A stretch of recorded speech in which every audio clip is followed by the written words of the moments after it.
Let's get corrupted. What is going on, everybody? It's your boy Joe with Meteoric Serpents coming back at you for another episode of the Colubrid Corruption podcast. Guys, it's been a few weeks since we've done a live episode. I'm happy to be back, a few pre-recordeds in a row.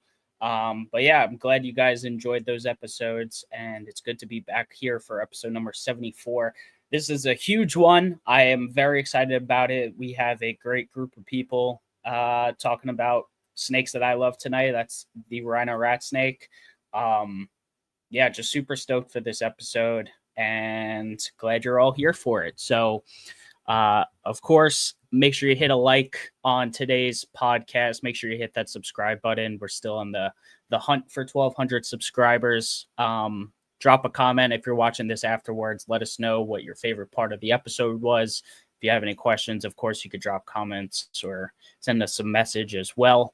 Yeah, and as always, all my social media links are down below. If you're watching on screen, you can see it's at Meteoric Serpents everywhere. So feel free to go follow me in any of those places. And the links to all of our guests' Instagram, as well as the Herpetoculture Network, YouTube, is all down there in the description as well. So make sure to go check everyone out, give everyone a follow, support everyone on this panel because they're doing great work with this species that we're talking about tonight. So yeah,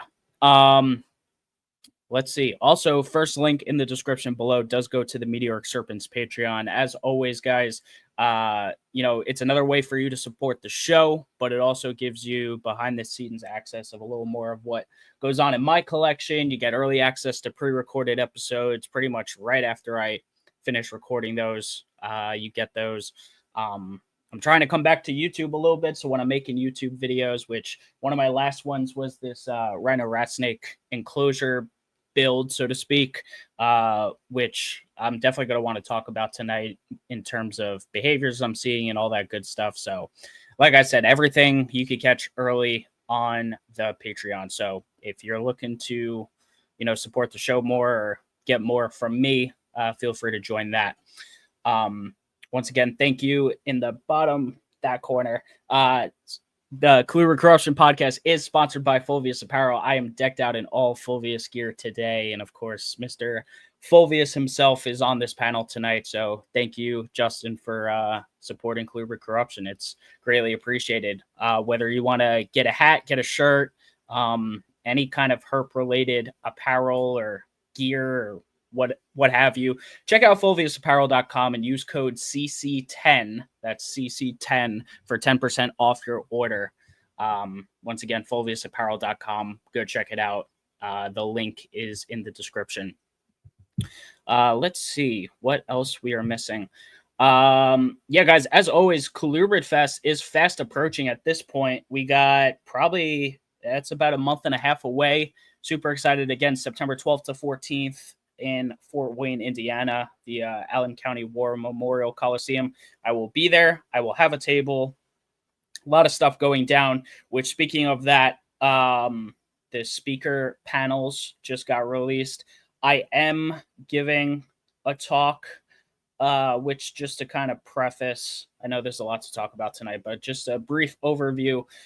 Kind of like a part two-ish to the talk Matt gave last year about you want to start a project. But mine is more towards both the younger and newer hobbyists who, I don't know, I feel like, it's hard to kind of break through the noise in the industry sometimes and find what you really want to keep and what kind of projects you really want to work in your collection. So I just want to give a little bit of my personal experience in that. Obviously I've dedicated myself to quite a few, a few species here, but I don't know. I think it's just a good talk to give to people because I think people come into the hobby and they wind up getting into a collection they may not truly be passionate about. And the more we prevent that, I think the more long-term keepers we will have in the hobby. So that's a big preface of what it's going to be about. Obviously it's going to be a little more in depth than that, but very excited to give that talk. So hope you guys can show up. And as always, guys, make sure you're supporting USARK Florida. Those are the organizations that are fighting back against legislation in regards to keeping our animals, all the species we like to keep. And I mentioned this on the last pre-recorded episode, I believe, but I did want to also start, alongside USARK, start giving a shout out to the CCR Conservation Fund. Zach's putting in God's work with his students, working towards currently. I know the current project is like Hognoses in Iowa. I think it's a really cool cause. Obviously, it's sometimes conservation efforts, especially with things like reptiles, are not heavily funded. So the public donating to that is obviously a big Kickstarter. Obviously, last year's Colubrid Fest auction went all to that, and it was a much bigger monetary turnout than they even expected. I just know this year is going to be even bigger and better. So if you have an extra few bucks and you want to put money towards conservation, there's a good place to do it. I know you could find this on Colubrid and colubridradio.com, I believe. Just go look up their website and you will make your way to this. We got some people in the chat tonight. I see you all there. I appreciate you all, but I don't want to delay our guests any longer. I think I covered. We have our hashtag Colubrid Corruption of the Week. It's one of our panelists, to no surprise, because he's always posting good stuff. Chaz just got a pair of these young Jansenite in, so to kind of follow up on our Ganyasoma panel, these are super cool. That this animal is amazing looking. I mean, the colors on that are awesome. Obviously, it's going to go through a big change, but yeah, big props to, I know Daniel Schwint produced these, so yeah, super, super cool. All right. Yeah, so that's our hashtag Colubrid Corruption of the Week. Guys, again, put hashtag Colubrid Corruption on your Colubrid photos on Instagram. I choose one photo per week to give a little shout out to, and that is Chaz this week. So, but without further ado, we'll start introducing our guests kind of one by one here. So I'm just going to go in order of who's here.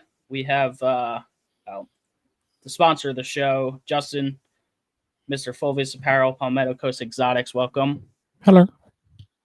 Rhino Rat Snake extraordinaire. Well, it's your favorites at least, so they are my favorites. But I will. There's Terry Burwell's in the chat. Yeah, guys that helped me. Rob Stone is with us. Oh yeah, I'm pretty low on that totem pole. So, but you're doing good stuff with them. I have an animal from you, so yeah. All right, and then we got number 2. We got the guy who put this all together, as well as the last one. We got Chaz from More Than Morelia. Welcome, Chaz. What's up, y'all? What's going on? Glad to be here. Yeah. And then also joining us tonight, we have Mr. Rob Stone of High Plains Herpetoculture, also co-host of Reptile Fight Club. Sorry. Which, if you guys don't listen to that show, you definitely should, because I enjoy listening to it with Rob and Dr. Drew Lander. So, but yeah, welcome, Rob. Rob's been deep into rhinos for a very long time, which we talked about on his solo episode. So, yeah. Yeah, thanks for having me. Happy to join. I was excited listening to your Ganyasoma one, and I was just happy that you guys kept this separate. That was good. Yes. So yeah, I appreciate the invite. Happy to be here. Love y'all. So all good. Hell yeah. And our last guest for now, so I will preface by saying Jared may or may not be joining us late. I know he was on the thumbnail. He contributed the very awesome rhino photo, which I just have to give a shout out to, because this photo is incredible. And when he sent that to me, I was like, that's the thumbnail. But yeah, so Jared may or may not be joining us. He got caught up at work. But our last panelist, who has not been on the show for a solo episode before, is Ryan Martinez. Ryan, welcome to Colubrid Corruption. Thank you. Happy to be here. Yeah. Before we get started, Ryan, if you don't mind, for anyone listening who may not be super familiar with who you are, I am a little bit. I've heard you on some other podcasts before, but would you mind giving just like your little overview of you in herpetoculture and what you're doing now? Because I know some things have changed in your personal life and collection wise. So yeah, so I've been keeping reptiles my whole life. Always had a soft spot for colubrids, and I've been a zookeeper for my entire career. And even though I'm not currently keeping any snakes or anything at home, I am still a reptile keeper. So I am still taking care of snakes and things like that. But yeah, for the time being, not keeping anything at home, but I've kept Rhino Rat Snakes since probably 2009, and I think it was actually, maybe I saw Rob Stone at Daytona, who had them on his table, and that's when I really got into them. But I've had them for a long time. Robin helped me a ton with information over the years, so pretty excited to be here today to talk about them. awesome. Yeah, and I know, funny enough, when I first moved to Florida, and now I'm back in New York, the first Daytona I was going to, you had posted in a group that you could deliver rhinos to Daytona. And I remember I sent you a message about it, but I never truly followed up on it. I was like kind of interested. That was before I like knew that like I could physically keep a rhino, but I was a little too scared to jump in because I was worried, because I had heard all these things about how they're sensitive, and obviously I know now that's not as true as it may have used to be. But yeah, that's when I first kind of got familiar with you and you keeping rhinos. It was probably 2022 or something like that. So yeah. Okay, cool. Yeah.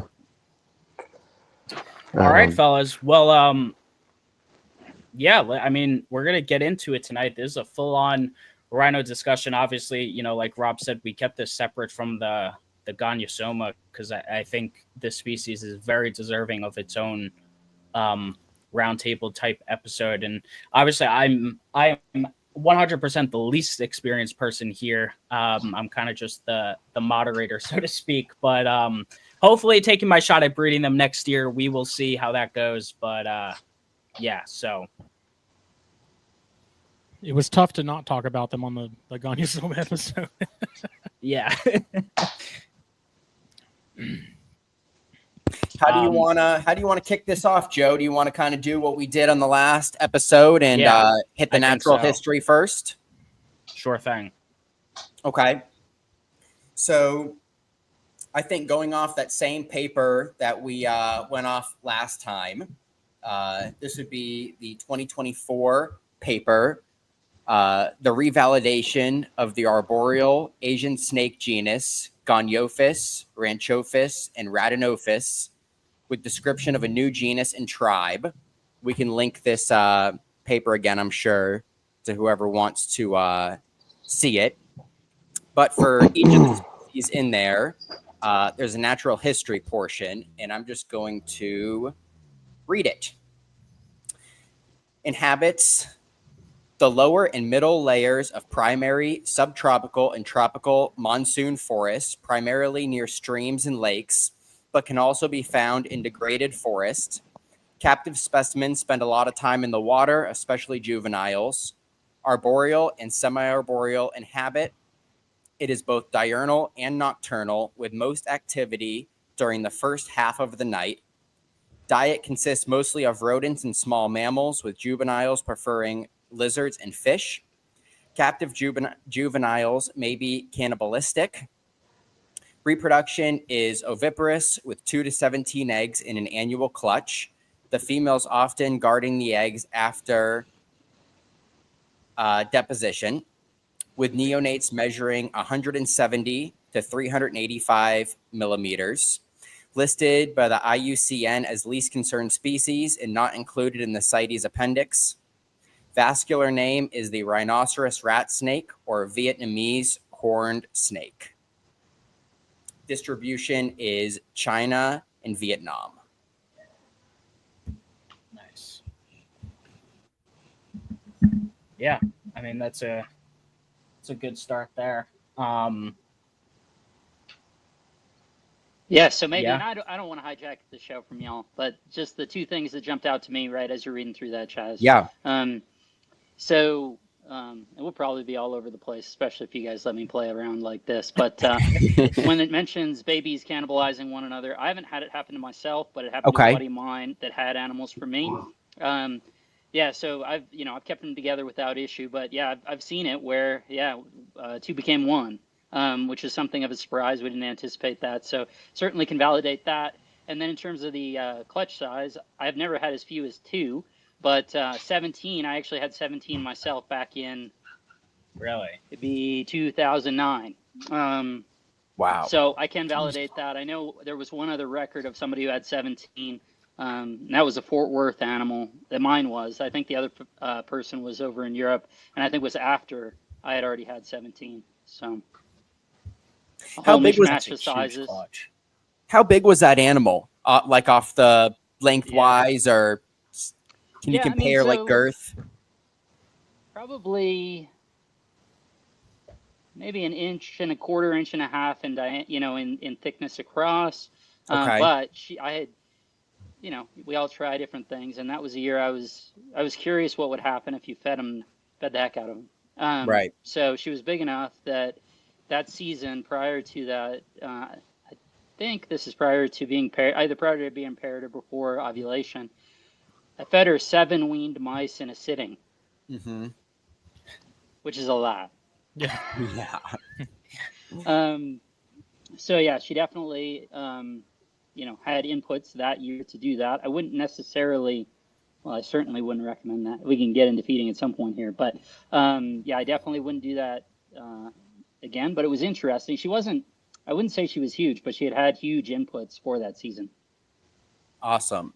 I think we can easily get really ahead of ourselves on this. I would like to take it all the way back to where you, Rob and Ryan, first got into the species, discovered the species, what those animals were like. I know, Rob, on your episode that you did on CCR, there was some really great information in there, and I would love to hear that again.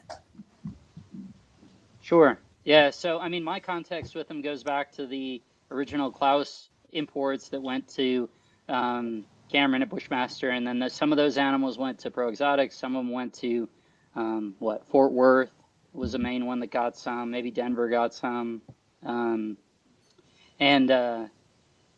yeah. So I think that was those were 97 or 98 animals that were sent over, and maybe it was 2 or 3 years in a row. Those were offspring from the expedition. So at that point, it would have been a joint U.S., Russian, Vietnamese, and I think German as well, expedition in northern Vietnam. So those were Tam Dao National Park collected animals.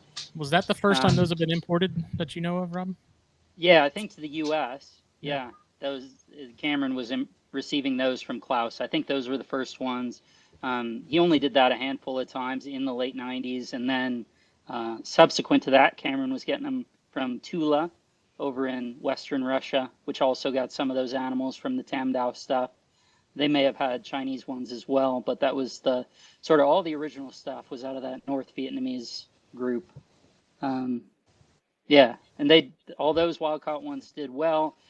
Then in 2005, Cameron started getting wild-caught ones from China. Those were the first ones that I had seen. Subsequently, Tom Crutchfield got some wild-caught ones as well. So there were a handful that came in later, but I think 2005 were the first wild rhinos that were coming into the U.S.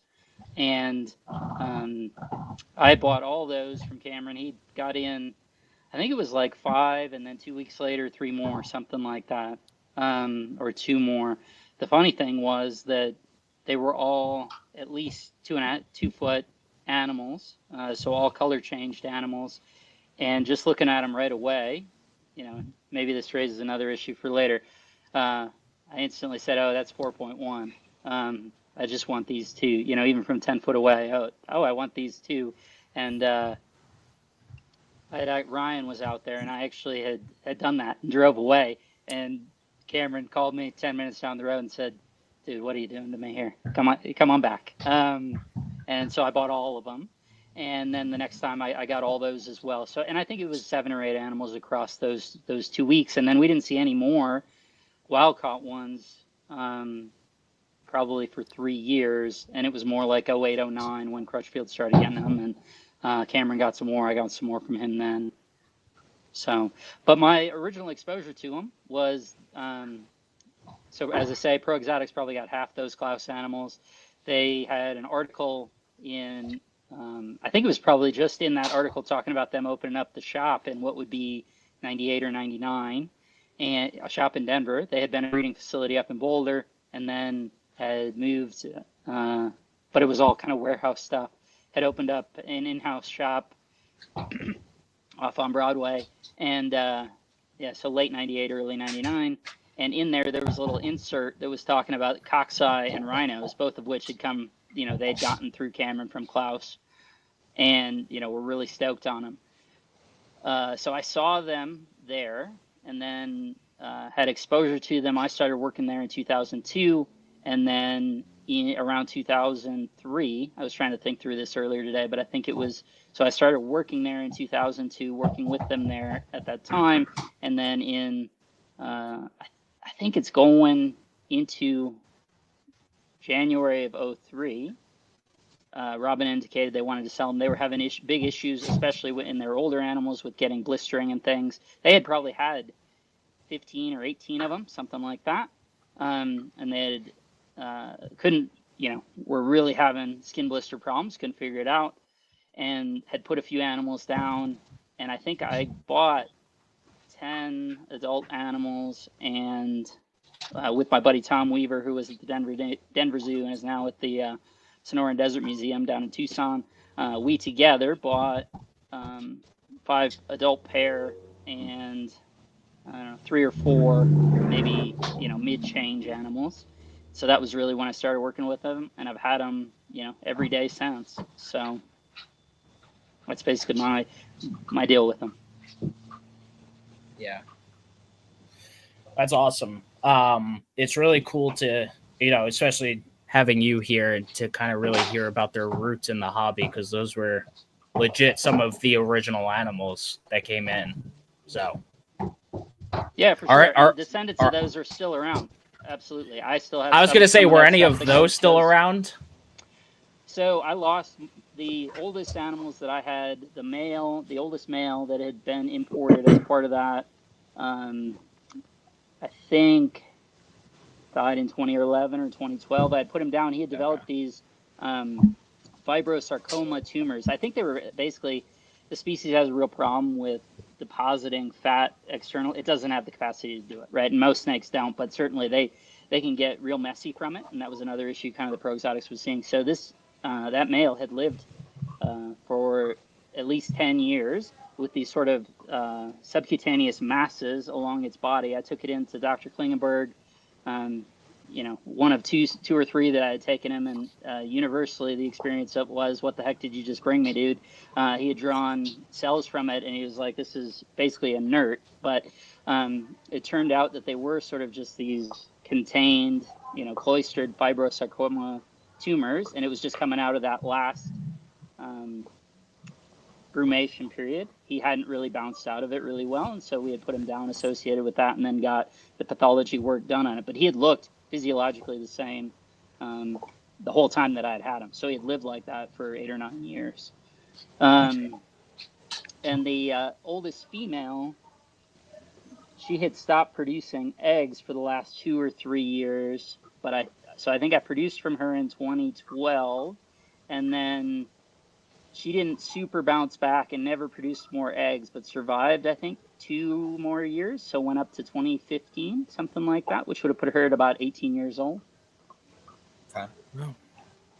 Nice. And as I say, I have descendants of those animals still in the mix. Yet another, I need to start writing these things down. Another a topic to talk through, right? The whole idea of mixing Chinese versus Vietnamese, let alone the Hainan stuff, which can be its own topic, but yeah, definitely in the mix. So I'll write down some of these ideas if we need to kick to them.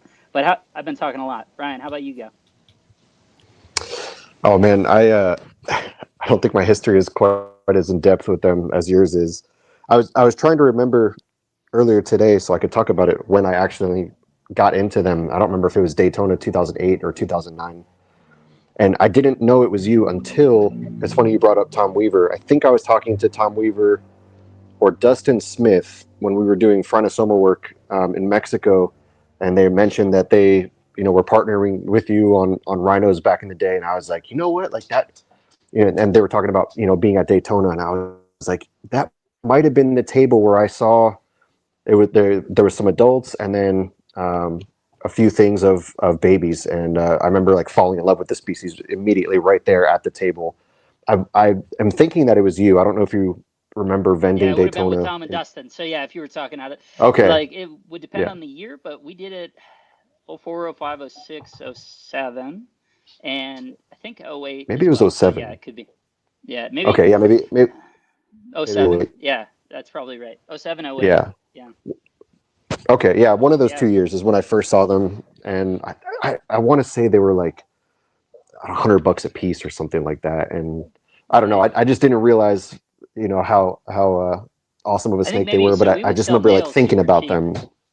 Yeah, so Maybe even maybe $75. Yeah. 200 males, something like that, or Yeah. who Maybe knows, right? that was a while ago. But Yeah, it was super cheap, like thinking about it years later. But I didn't buy any at the show, and I just went home and I just like couldn't stop thinking about them. And then, I went on the hunt, and I got my first pair from Danny Mendez, but I think very shortly after, maybe a month later, I contacted you and you sent me a mail. And then I got several animals from you over the years, I believe.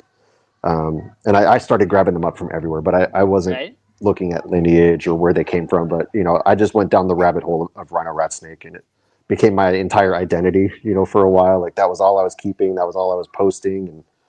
And yeah, definitely not as in depth. That was really cool listening to you talk about the first ones that came in. I didn't know all that, and I've always been curious about that. So it was kind of neat hearing that from you.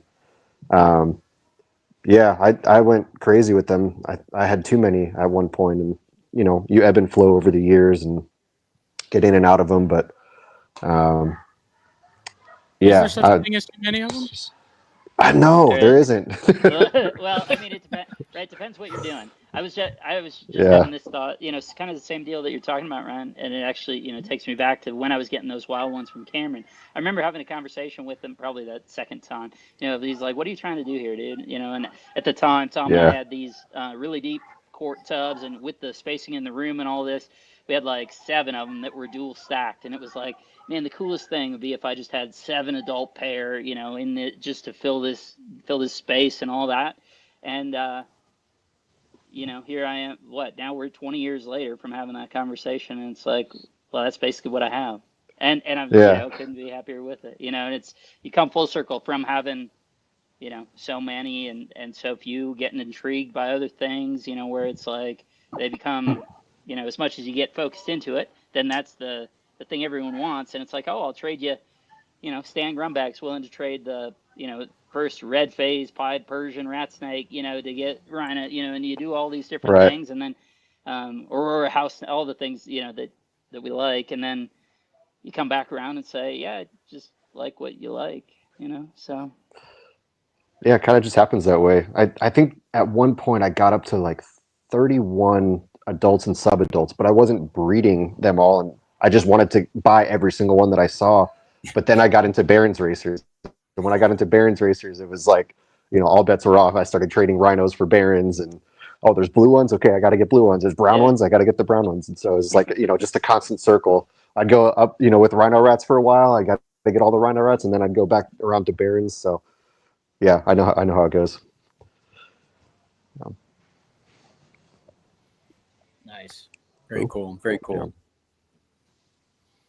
With those wild caught ones, though, Rob, like something I was thinking about earlier before we started this and stuff, and I was thinking of stuff I wanted to talk about tonight. The disposition on those wild caught ones versus like the captive bred, was there ever a major difference between the two? Like, did you find the imported ones to be a little more cantankerous, or Yeah, are they naturally pretty mellow? I mean, not a huge difference, but in general, yeah, Mhm. a little bit flightier and a little bit Right? We've experienced it in captivity, save, a misdirected feed response. In general, they're very reluctant to bite. The wild ones are definitely more willing to bite from a, sort of defensive response for sure. Not terribly, they're not not crazy, not unmanageable or whatever, but there is a distinction. I'd say one thing I've noticed with the wild caught ones is they are very ready to musk, very ready. And at least in my experience, they seem much more flighty and nervous and testy, I guess would be the word. But yeah, always musking, the wild ones that I would bring in. It's just stinks. I don't know. It's a different type of musk, but I didn't really notice that with captive born animals. Mm-hmm. I don't think I've ever had any of mine musk me. Same with my 3, but maybe strong. some of the babies, but even then, it's compared to like the Baird's rats, whereas I feel like Baird's, whether we're wild caught or captive bred, like you breathe on them wrong and they're musking you. It's everywhere. Yeah, I feel like I would take wild caught animals and usually start them off in a rack system, and just opening the drawer, you could just smell that musky. I don't know. Every time. I don't know if you experienced the same thing, Rob, but it definitely left a lasting impression on me. Yeah, for sure. Yeah, definitely. I mean, most of the stuff I keep now kind of is notorious for that. That when they had the tag meetings out here in Denver earlier in the year, and folks would come down to the house and stuff, and it was like, you actually should just call your collection, like everything that musks or whatever. So I guess that, and I was framing it as like, oh, the rhinos are things that aren't. So I guess I'd forgotten about that a little, or they just don't stand out relative to Puerto Ricans and Jamaican boas and stuff. So yeah, those are big time muskers too. I'll agree with that. 2014. 2014. I think most of that Hong Kong stuff, if it had any size, well, actually, so 2014, I got one of those that was a little one. I always considered those to be wild caught, Terry. I don't know if that was maybe a captive hatch, or actually, I had the babies. I called those a captive hatch. I thought that was probably one clutch. That was my psycho male. Was a baby in that 2014 group. If I'm not mistaken, I think I got an adult pair from Cameron in 2014. I don't know if that's the same animal, but they were definitely wild caught. Yeah. The I got one that was just a little neonate, and that's probably what Terry's talking about. And that one I consider to be captive hatched is sort of the framing I put on that one.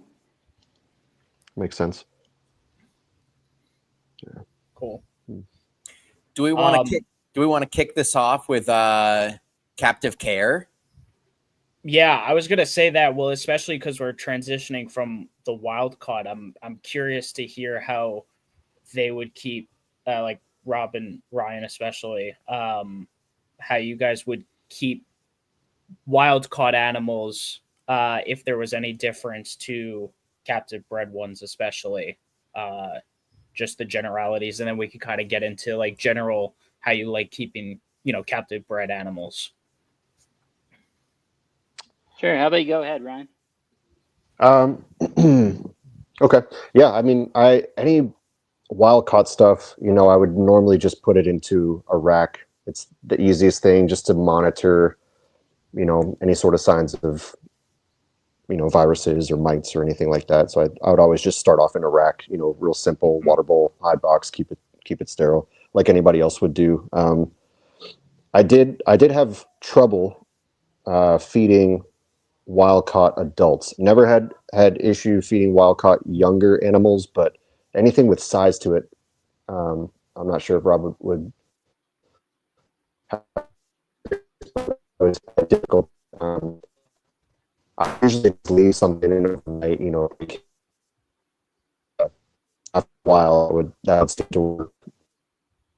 I did notice that once everything was clear, once they would make it through, what I would call a quarantine, if I moved them to something planted and, a little bit more natural, they usually took off right away after that. I try not to make it anything too big, but if there was stuff in there, them to do, secure, and not just like newspaper, a little plastic hide box. Like usually they would take off after that. But anything that was younger, I would just keep it like any other thing that I had. Pretty much the same way. I never really had problems getting those young, picked up. I don't know if Rob has the same experience or not, but that was me. Yeah, I think so. I mean, it sounds pretty fair to me. They were Is Rob all, there? Yeah, I can hear you. Can you guys hear me? Yeah, Yeah, I think Ryan's got it. gotcha. I think Ryan's got Ryan, it. yeah, I think you're glitching a little bit. You may want to hop out and join back in. Okay. See if that improves. So yeah, I mean, in the same vein that we had talked about in terms of being a little bit more nervous and flighty and things, I did find that basically, I mean, until we were talking years in, you'd want to drop feed them with relatively small food relative to their size, so that on color change stuff, we're talking maybe big peach fuzzies into small sort of normal fuzzies, something live with that movement.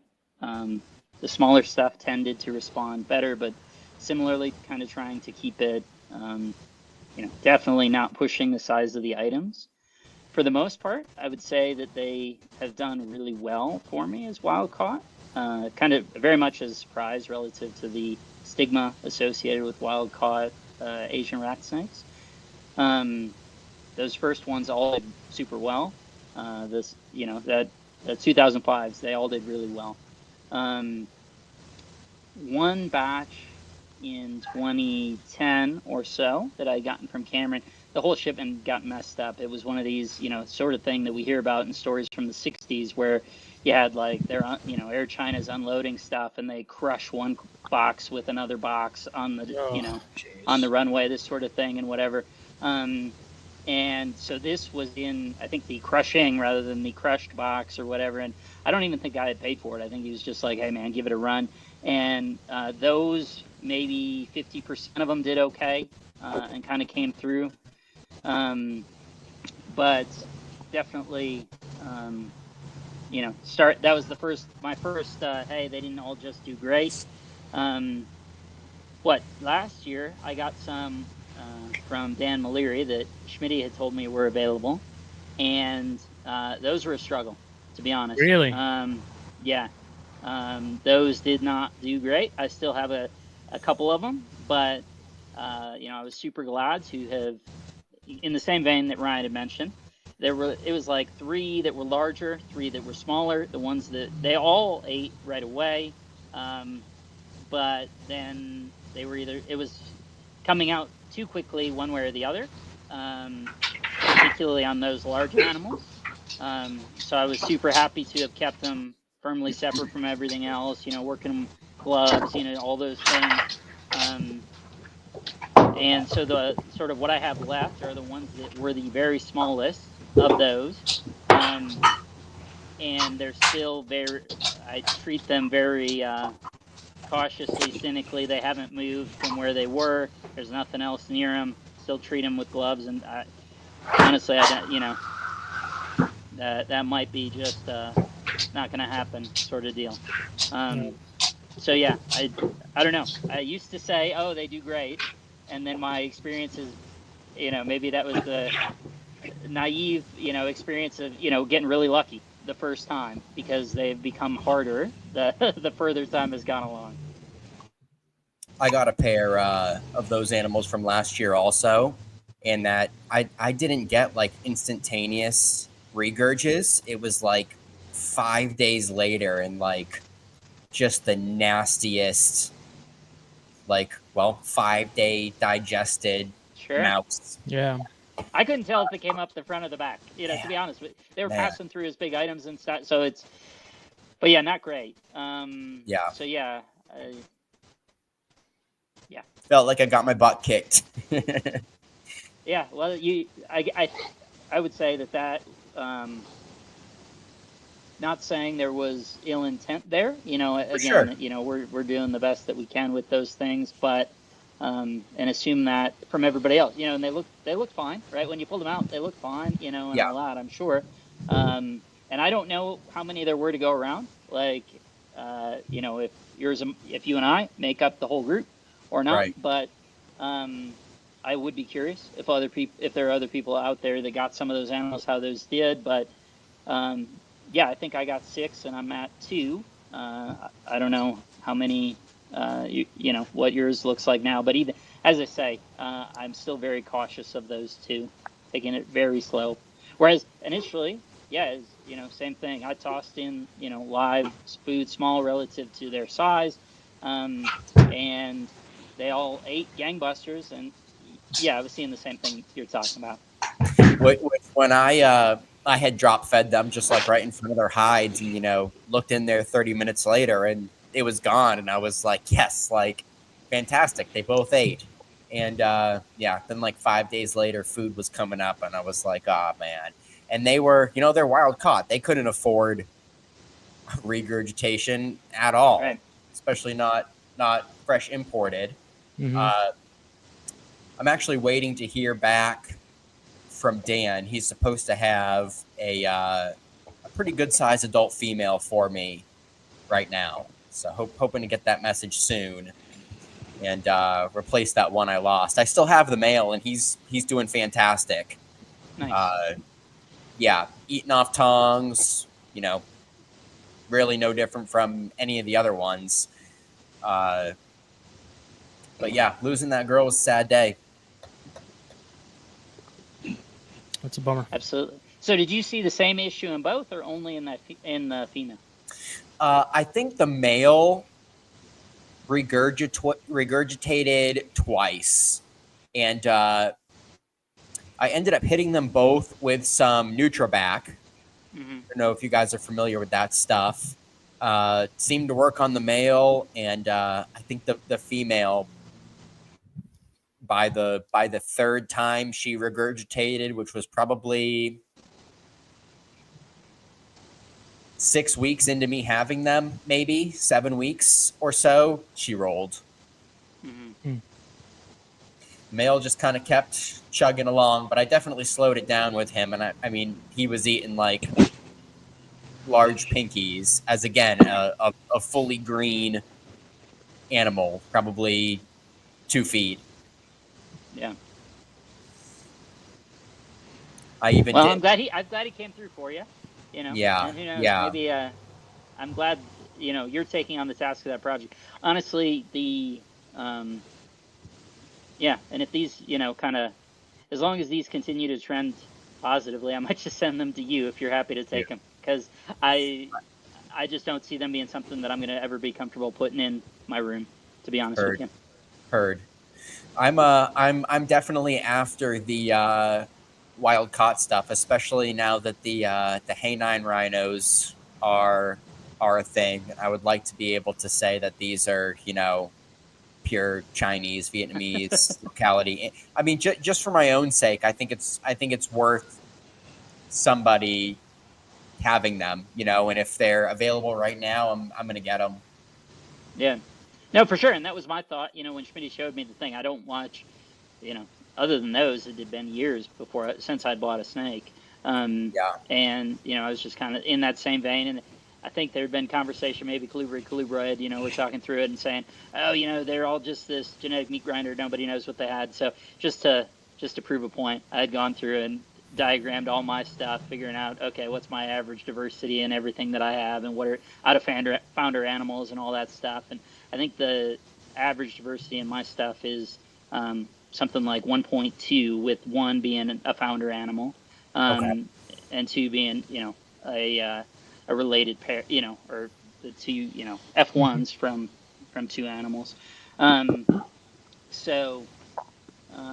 Yeah, and I just kind of was like, you know, what am I doing here, man? So yeah, I'm glad that someone's championing it. I think it's a good idea. The Hainan thing, maybe we'd kick the can just slightly longer, and then we could talk about it a little bit. But I hear you. I do think it's worth it, and as I said, I've had good success with them. I'm glad one of them came through for you. As I say, a couple here for me, but yeah, just sort of where I'm at with them at this point. Yeah, so I have that male, and then I think 2 years ago, was it Ryan, you produced some F1 Vietnamese locality? Was that 2 years ago? Yeah, maybe a little longer than that. Yeah, 2 years ago, because I was unsure of that pickup because my my daughter was about to be born and she's about to be 2. So I do have that F1 female and the wild caught male. So I was feeling better about that, especially if I couldn't get my hands on another wild caught female. I was like, okay, at least I have the F1 to fall back on, you know. And the price point on them is there. It's like, man, I could buy another, you know, captive bred female for $600, sometimes $700, you know, and those, I think I paid $565 for that pair shipped. I see. Yeah. I see I mean, they're wild super rhinos cheap. go Yeah. for way cheap compared to captive bred. I mean, obviously, but you know, I was even surprised. I remember seeing them on like Dan's list, and you know, what I see the occasional wild caught pop up on Wharf Market, I just I'm like, oh, interesting. Super Man, low. that's what I tell. I mean, a lot of this stuff, like the purchase price is not super high. I always bring up like the red tail green rats, because those things export sometimes for like $14, like the purchase price from the catcher, from the collector. Like that's how they're able to be sold for $125, you know, in the United by States. the retailer. I mean, I remember when you guys were talking about that, right? So those used to fit into the box of Cameron had to buy them, you know, just sort of to satiate the exporters, right? Saying, hey, you got to take these things, take as many as we're going to send you or whatever. And then they were coming in to be fed to king cobras. That was the intentionality behind it. They were, you know, in quantity. I think as singles, he was selling them wholesale is $40, $45 back in the, you know, early 2000s. And that would be all of them, you know, whether it's the greens, the grays, you know, even the colored ones would be like that. But we're talking about, you know, just a trash can full of, you know, 3 to 5.5, 6 foot. I mean, they're beautiful, and some of them did okay. Got eggs from some of them, you know, all those sorts of things. But yeah, I mean, that's what they were coming in for, was to be euthanized and then maybe stuffed with some rodents and then dangle in front of a king cobra. And you know, it's a pricey meal, but what are you going to do? So yeah, I was going to add that when I worked for Strictly, we used to feed them and Boyga. We used to feed to all the king cobras when they would come in, and like you said, the greens, the silvers, all of them, as beautiful as they were, 5-6 footers, and they were getting fed out to king cobras filled with chicks and rodents and stuff like that. It was pretty hard to see. Yeah, I enjoyed those a lot.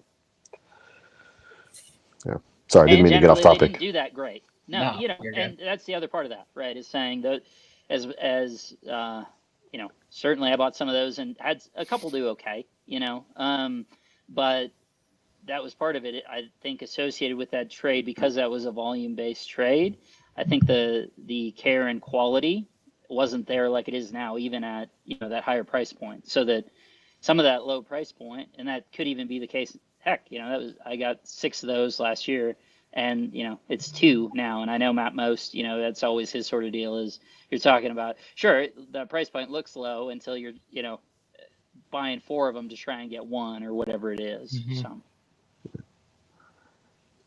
yeah, I think they would collect them in mass, and a lot of them would sit there in holding facilities while they collected all the other good stuff. And by the time they came in, you know, some of them looked good, and then some of them were just, you know, a bone wreck. And you know, it'd be anyone who did buy them, you know, was getting bottom of the barrel. You know, if you buy from Strictly, it's blind buy. You know, you see it on the list, you say, you know, give me 5 of them, and you get what you get. there, man. Yeah, I know. Yeah, it was hard to see, because I definitely did like the red tails, and the mangrove snakes too. And the same thing with them. You know, some of them would be in great shape, and some of them poor shape, and they didn't care. It just, you know, make sure the king cobras were fed and looking good. That's the more expensive animal. Right. That was tough. Yeah. I guess the condition doesn't much matter when the end result's going to be the same. You know? I mean, you think about the Yeah. difference, like in terms of the output in that animal, right? In terms of how And Cobra much don't care. they probably don't care about eating it, but in terms of their their micro and macronutrients and things, you're probably getting better results out of feeding one that doesn't.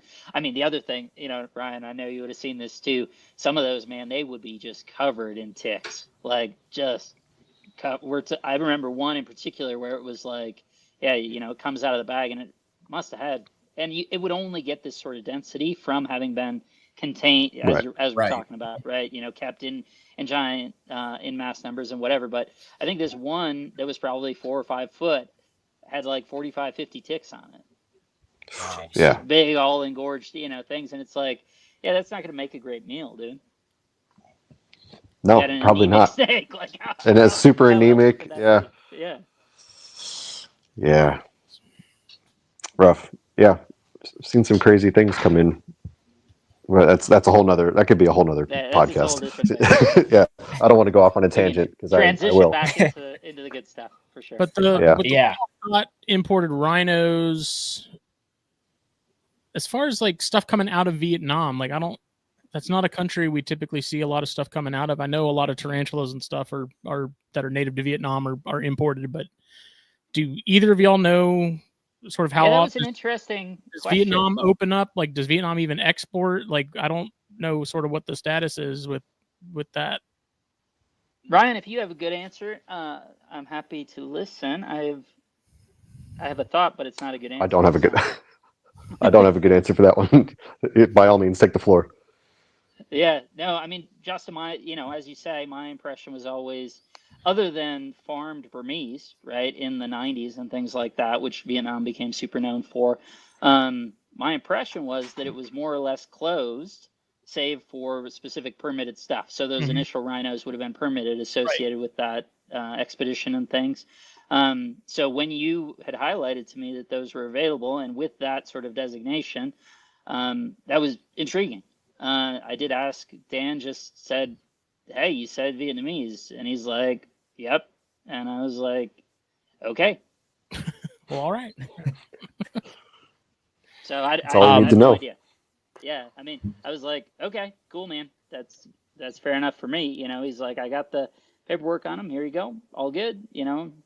I said, okay. I'm sure he understands that much better than I do, being over there at least much of the time. So I was happy to accept that. But yeah, it was notable. It must mean Not that to there's some tangent. deficiency in what we know, here. Yeah. Not to tangent too much again, just thinking about rat snakes. The only other one I could think of are like Vietnamese mandarins, because I know I see a lot of people as opposed to Chinese mandarin rats. I'm not sure when those came in or if those have been closed off for a significant period of time. Rob, I assume you probably know. Yeah, I mean, those fit in Something. that same box to me. If they weren't really available, the first ones I remember seeing available were those ones that are the xanthic stuff. Yeah. that is that Vietnamese stuff. That was really the first time I remember seeing it, from sort of the late 90s through the, 10s or whatever. It was really, those were the first ones, which isn't, as we know, isn't to say there wasn't anything happening. And I'm sure there's, we could fill volumes with what I don't know. But that was interesting. And I think probably even today, most of that stuff, most of the Vietnamese ones are those xanthic things. And I think those were probably, Matt would know better, but I always thought that was maybe a Tula thing. I don't know. I mean, Dan's also getting, blue beauties. Yeah. Wild caught. So I was like, maybe there's been some change. Maybe it's okay. I was like, I don't know. That's good enough for me to know that they're coming from Vietnam. Yeah. Right. I mean, Yeah, I actually do remember getting blue beauties at Strictly, some big wild caught ones. So they must have been coming out of there somehow. There must have been some window, Yeah. right, or something. Yeah. Or point A to B. I don't know. Yeah, we never got rhinos, but we did get blue beauties. I do remember that. Yeah. Would it be a case of them being, Vietnamese, but hey, they're, right over the border, close enough to be called Vietnamese, but they're, Laos or Cambodia or whatever. I'm not familiar with the range of Vietnamese beauties, but I know, like Phil, we've talked about with some of the stuff that he's gotten previously. export wise, when he was at Strictly and stuff as well. He's like, we'd get these things in that are from a country that's been closed off for a while now, but they somehow made their way over the border into like Angola or something and then flew out of there. Just kind of questionable. Yeah, I think that's when you stop asking questions. Yeah. Yeah, I mean, honestly, in this context, I guess the only distinction, because I know what you're talking about there, Schmidt, it makes sense, and I know, I've heard Phil talk about that quite a bit. The distinction here, right, is these things are coming with presumably that paperwork, because that's how they're being explicitly marketed. It's not like, oh, wink, wink, they're from here. It's just, no, it's where they're from. So there must be something that I just don't understand or appreciate or know about. And I'm not implying in any way that Dan's doing anything shady. I'm just. Oh yeah, I'm sure he's not. That's why I'm saying it must be something that I don't know. But. Yeah. Yeah. All right. Cool. I think this is a good time to transition. We kind of talked about how you guys keep the wild caught rhinos, but I'm really curious because this one, I feel like you could do a lot with is just the general captive care of captive bred rhino rat snakes. I know there's quite a bit of ways you could go about it, especially as they age up into their adult size, as babies, just going to speak quickly. Like, I know it's preferable to keep them in something small and secure and let them get adjusted, let them grow. And then over time, you continuously upgrade them, and then you could get them into a nice enclosure.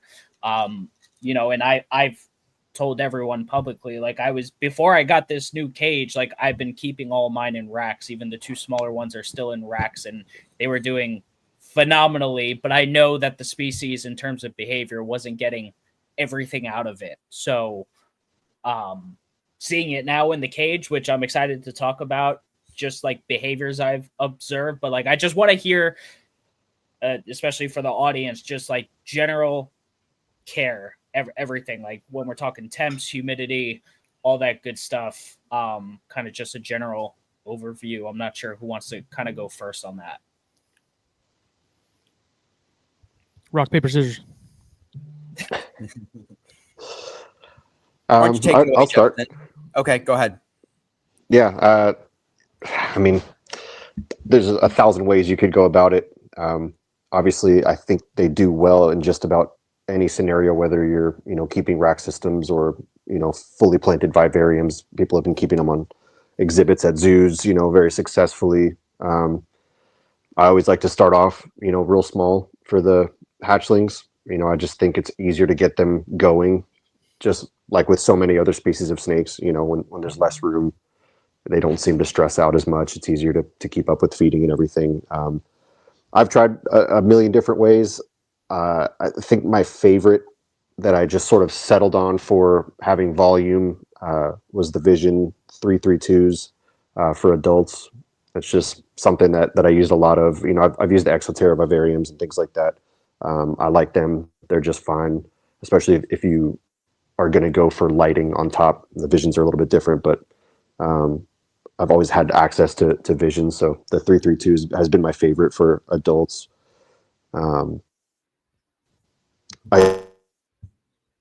I've learned over the years, and this could be a whole other subset of discussion, but it's just clean water.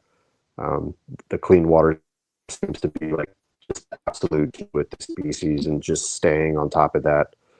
Clean water and clean substrate, whether you're using newspaper, paper towels, or, something like mulch or soil, like just making sure that it's, as clean as you could possibly get it seems to be like the one thing inconsistent. You guys could all probably agree with that as well.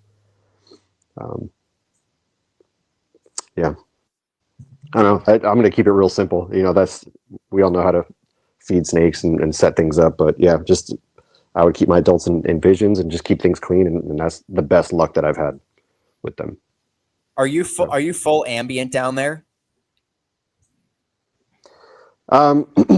It depends on which house I was living in at the time. Yeah, ambient is pretty easy to achieve here in Miami.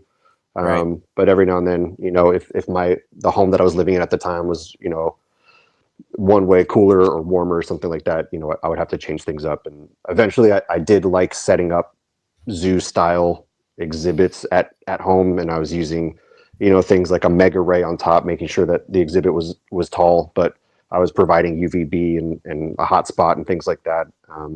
I didn't really see them use it too much, but I did notice that once I added UVB, I would see more basking behavior, not necessarily under the basking lamp, but out in the UVB light, or I should say not under the heat, but under the UVB. I would see more basking behavior once I started using that.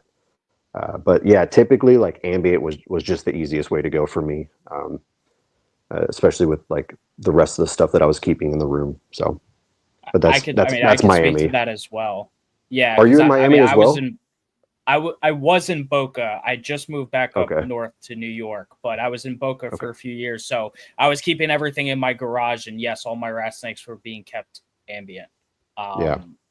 So yeah, which that didn't get much over at its hottest. It was like 80 for a couple hours of the day, but for the most part, I was hovering like mid to high 70s. I'm doing a better job now in this smaller room up north. Obviously, it's hot. It's hot up here, and I'm on the second floor, so I have an AC just running all day, kind of on like the eco mode. But yeah. So to keep it like mid 70s in here, that's what I've been kind of liking. That's incredible that your garage in Florida was only getting to the 80s. I mean, mine was the high 90s. Yeah, I know, and I've heard a lot of people say that. I don't know whether it was. So we were in a 2-story house. The second story was fully over the garage.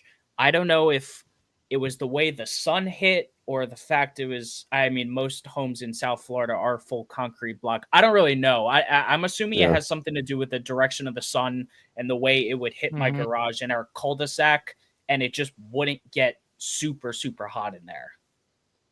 Okay. And ever since I moved out, my dad made the garage his office, and he installed a mini split AC. So now it's actually peaceful and cool in there when I had to deal with cleaning snakes in the heat. But yeah.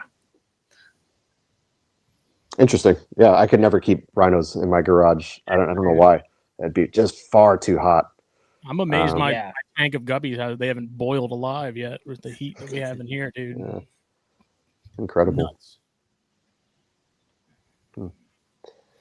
Yeah, I haven't really had to do much ambient.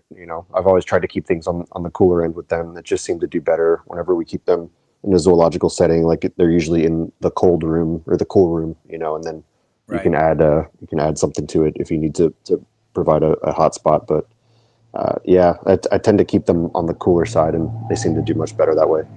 Right. Yeah. Yeah, I guess that varies depending on where you are. Like the cool side for somebody else, or a cool room, for someone up north might be a little bit different than a cool room down here in Florida. It's hard to say, but what do you think is like the lowest temperature you would keep them at if you were keeping ambient, not providing any additional heat at all? Like even if you put like a T5 UV fixture, even if you're just running, standard like 6500K lights in those, they put off a lot of heat. So if you're just have them on like an LED light, what do you think the lowest ambient you would keep them at is? It's hard to say. So this might be a strange like concept, but I feel like 72 degrees to someone in Florida is different than 72 degrees to someone in another state. So like, I don't want to give just one number and be like, that's it, because I don't know how to explain it, but it like 72 in one place feels different than 72 in another. I would probably like lowest to me would be 72 here in this room, but I feel like that's a warmer 72. If that makes sense? I'm from South Florida too. I get it. Yeah. Okay. I don't know. I'd probably say, I'd be more comfortable around 74 or something like that as the lowest baseline. I don't know. Can anybody else speak to that? Yeah, I think I generally agree with that number. You could possibly be a little bit colder, but I wouldn't feel great about it. I would say that I had first meals into babies in 2008, so fall 2008, and I just had them in tubs, in loose Ziploc tubs in the room, and got first meals into them. So these are little hatchlings with big food boluses, and hadn't minded the forecast and didn't have the heater clicked on. So I woke up in the morning and it was 58, and all of them kept it down and digested fine. So again, I turned it on that day. It was just that night, but took first meals and then went down to 58 and rode through it fine without issue and all that. So their capacity is good. But I think the thing to me is that just generally they're more, unless you're sitting, as you say, 75, sort of, continually 365 or whatever. I think they're like pythons, where you want to have an up and down fluctuation, or you want to see, if you're going to keep them low, that you do want to let them, in the case you were describing, Chaz, that light and the capacity to get a little bit closer, just get a little bit warmer, not necessarily that it's dramatically changing it, but I do think that makes a difference. If you're just going to straight bake them, and they're the same every day of the year or whatever, you probably want to be 74, 75 at the floor. And if you were doing that same thing where they're never coming lower, right? If we're talking the ball python thing where the whole room is continuously 82 or whatever, 82 is probably there. You can have them go 86 or 87, but if there's a night drop that's going to pull them down into the 70s at least, then they can tolerate that. It's if you had them sitting 85 24/7 for even 6 months or whatever, that you're probably going to see some problems out of that. Well, I can speak to this a little now with the new cage I set up, because I did put 6500K daylights in there. So, and it came installed. I have no clue where this temperature probe is, but there's a little sensor on the side of the thing, because I bought this secondhand. So there's a little temperature sensor and humidity gauge that's in there, and it tells me it gets up to right about 80 during the day, like once that light's pumping. But then I keep this room mid 70s, so I know at night it's getting that drop. But I gotta say, when it comes to that heat, that snake, she is cruising all day long under that light, and she sits perched up and like well into the light, and she's taking in that heat. So obviously, again, that part of it was what I wanted to talk about, that like behavior shift going from a tub to this enclosure. But it's just really interesting, especially with all the temperature dynamics and the hiding places and climbing and all that good stuff. I'm learning a lot right now, because this is the first like real legit cage that I've had set up. I used to keep snakes in tanks when I was like younger, then kind of moved to the rack thing, but this is the first I got this 3x2x2, so fun learning process. That kind of reminded me of something, going back to the imported animals. Sorry, Rob. No, go for it. Going back to the imported animals, keeping them in racks, I've noticed at higher temperatures they are heavy cruising and rubbing those noses almost times, and so I had better luck with the newer animals, keeping them at a lower temperature where they weren't as active, they weren't rubbing the faces. So yeah, it just sparked my memory of temperature with the wild caught animals. They seem to just do so much better at a lower temperature. Yeah, it'd be nice if you get it would be nice if you could get like some substantial food in them to get them to chill out, but then you have even more problems. Right. Yeah, I always just kept the food small, even with the adults, just a fuzzy or something like that. It would be nice to, put some weight on them and chill them out. But yeah, just keeping the temperature lower seemed to reduce their activity, and they weren't rubbing their noses off quite as much. So just a little note there. Andrew Walls has either Wolves or Walls. I honestly can't see because my eyes are terrible. Walls has a good question, as far as caging for adult rhinos. I feel like this is probably a good time to sort of get into that as far as, sizing and then cohabbing. Personally, I have a pair that I have cohab full time, and they're in a 2-foot cube, and they do fine, but they're not a big pair, but they are a pair that I've gotten eggs from, 2 years in a row. And I have no issues. The only issues I have are the days where I'm feeding, and then I have to sort of have a hook in hand and ready to make sure the female stays away from the male or the male stays away from the female. I actually had to pull one off the other one like the week before last because, of course, she got to him faster than I did, and grabbed and wrapped, and then of course he started wrapping her, and it's a mess. So I have cohabbed without any issues. Like we sort of talked about earlier in the episode, younger animals, it seems to be a trend that maybe cannibalism is a slightly higher risk with younger animals for some reason. I don't know if y'all agree with that sentiment or not. That's just sort of from observations online, but they seem to do really well cohabbed. Personally, I never seem to have any issues with them. I've got another pair together right now that have been cohabbed for a couple weeks now as well without any problems. So. Yeah, I mean, all mine in cages. So, Joe, I was just going to relate to your experience. So, being whatever 22, 23 years into them, for the most part, save a couple that were on display at Denver Zoo, interacting with those and some of the Pro Exotics ones at Pro Exotics. Otherwise, I basically kept them in tubs, more or less, the whole time of varying sizes. And for the last 18 months or so, shifting to less in better. I've moved them into cages. They are all paired up in those cages. And I do think, certainly if you hope to produce them, keeping them in pairs, the same pair continually together, at least throughout that particular season, kind of from cooling through, whatever that cooling looks like, I think is probably the best way. They breed more like boas. They're going back to, old school with these things. The issue with them used to be that if you try to breed them like a corn snake, so somebody like Kathy Love, when we're talking 2002, 2003, she must have got some of those early Klaus animals as well, because she was selling them in 2002, 2003, because she wasn't having success with them.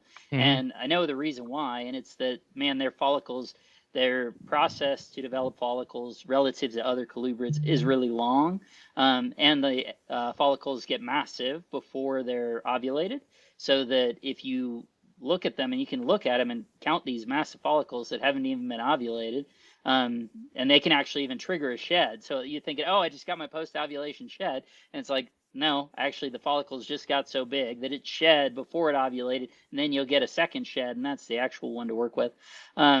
But if you're kind of treating them like a normal colubrid, where you're mixing and matching males, basically, in my experience, even including recently, last handful of years, would be, if you're trying to do that, the most likely thing you might, wherever you started, maybe if you keep coming back to that one, you'll get a good clutch out of that. But what's most likely to happen is you'll get slugs from all of them, or slugs from most, and maybe that one that you started with and kept it most continually with, you'll get good eggs from that one. So to me, it's more like a boa, where it's a long process, and you want that animal to be in there throughout that whole time, so that you can get, it's doing better than you at knowing when to be in there or when not to, when work is necessary. And I think just keeping everything moving in the same direction, right? When we're pulling out that male, it's possible that we're kind of sending asynchronies into the system. Yeah. And we're disrupting it, right, in that process, as opposed to just the corn snake. You toss it in, you can run it to 2 or 3 more, and then 4 days later it's back in, and you're just cycling like that. I haven't found that, for me, to be effective. The most effective thing for me has been keeping them in pairs. I haven't seen issues. The only cannibalism I'm aware of was in neonates. And I haven't seen it personally. Mm-hmm. As I say, my buddy, it happened with animals from us at his place. But yeah, if you want to have success, cohab them, and you just have, like Schmitty said, have multiple feeder items at the ready, and two pairs of forceps and a hook, and my God.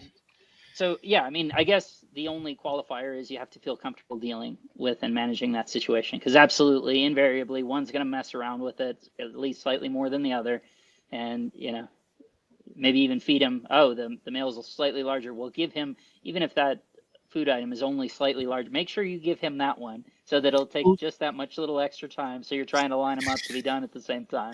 That's the problem, is the female eats stupid fast, and the male takes forever to finish a meal. So like, I literally have to sit there and babysit him. And usually if I can easily pull him out, and he's not like sort of in the back of the cage, because their cage in particular is kind of high up. And I mean, I'm 6'4", and I have to get on a stool to get up there to really get a decent amount of arm in there. Like if he's easily accessible, I'll go ahead and pull him and feed him in a separate tub entirely. Yeah. But most of the time that's usually not the case. But like, mother of God, dude, like it kills me because I'll watch her and she's like powering through food, and I look over at him and he's like barely halfway there, and I'm like, you are killing me, man. Like, well, Rob and Ryan, I'm curious to hear your take on this because I asked Justin and Chaz on the last one, but I have about 2-year-old rhino male, and my rhino female is like full grown adult, like 4. Yeah, she's 4 years old. I'm wanting to pair them. Am I at risk of anything with him being, I'm going to say significantly smaller, but like he's not like a baby. He's basically through his color change. He's practically there. I mean, or am I obviously, pushing him too there's early? some risk as opposed to no risk, right? Yeah. Simultaneously, this season, as I said, it actually, after years of selling males and all those things, I was actually, I had to grow out some males. And so, yeah, on the ones that I have, I have 2 or 3 males that are substantially smaller and thinner, particularly thinner rather than shorter, which is sort of its own deal. But I put them in there and they've done fine. Yeah, I didn't find any issue with that. I think you're probably fine. I'm just disqualifying it with the statement that, well, if you keep them of separately, course. she definitely won't eat them. The I don't chances think on she zero. will. I think you're probably fine. Yeah. But you're taking your chance from 0 to non-zero for sure. Even when I'm like, Yeah, I would thawing fully it- agree with that statement. even when I'm like thawing out food and I'll see like my Japanese rat snakes are cruising really hard because they smell it, and the blue beauties have their faces pressed up. that blood's in the water, boy. Yeah, not that the rhinos don't know that it's there, but they're like sitting waiting for it. Like they're not necessarily like amped up until you slide the glass open, and then it's go time. Mine are. Really? Oh yeah, dude. Yeah, I've experienced the same thing. Yeah, Correct. just like they smell it, they're at the glass, they're waiting. Not with all of them, but here and there. Yeah, I've definitely seen that. I think, like Rob said, your chances is not 0 anymore. I've never experienced any sort of cannibalism with rhinos. I have with Barons racers. That was a lesson learned there. And there's obviously some huge size differences, in that species. Actually, one thing this might be off topic in terms of breeding, but Rob, as far as maximum sizes for rhino rat snakes, in my experience, like usually females are the larger, heavier bodied animal. Males are usually more slender. And then after several years, they just hit a growth spurt. And my largest rhinos that I've ever had were males that just all of a sudden grew out of nowhere. And I don't want to say 5.5 feet, but somewhere close to 5, something in that range where they just exploded. Yeah. Is that something you've experienced as well? 5 to 5.5 feet. Yeah, the biggest one that I've ever had was a male as well, and it was actually out of that original Klaus shipment. So it was that one with the big old tumors and things. He was probably, at least 5 foot, up to maybe 5.5 foot. But they grow long and thin. Yeah. Whereas females are stock, especially once they've been exposed to a male, not necessarily even reproduced, but it seems like they both grow long and thin. And then a female, when it gets exposed to a male for the first time, they start, it almost like seems to determine their length. And then they grow out. They grow, become a loaf instead of being sort of long and thin.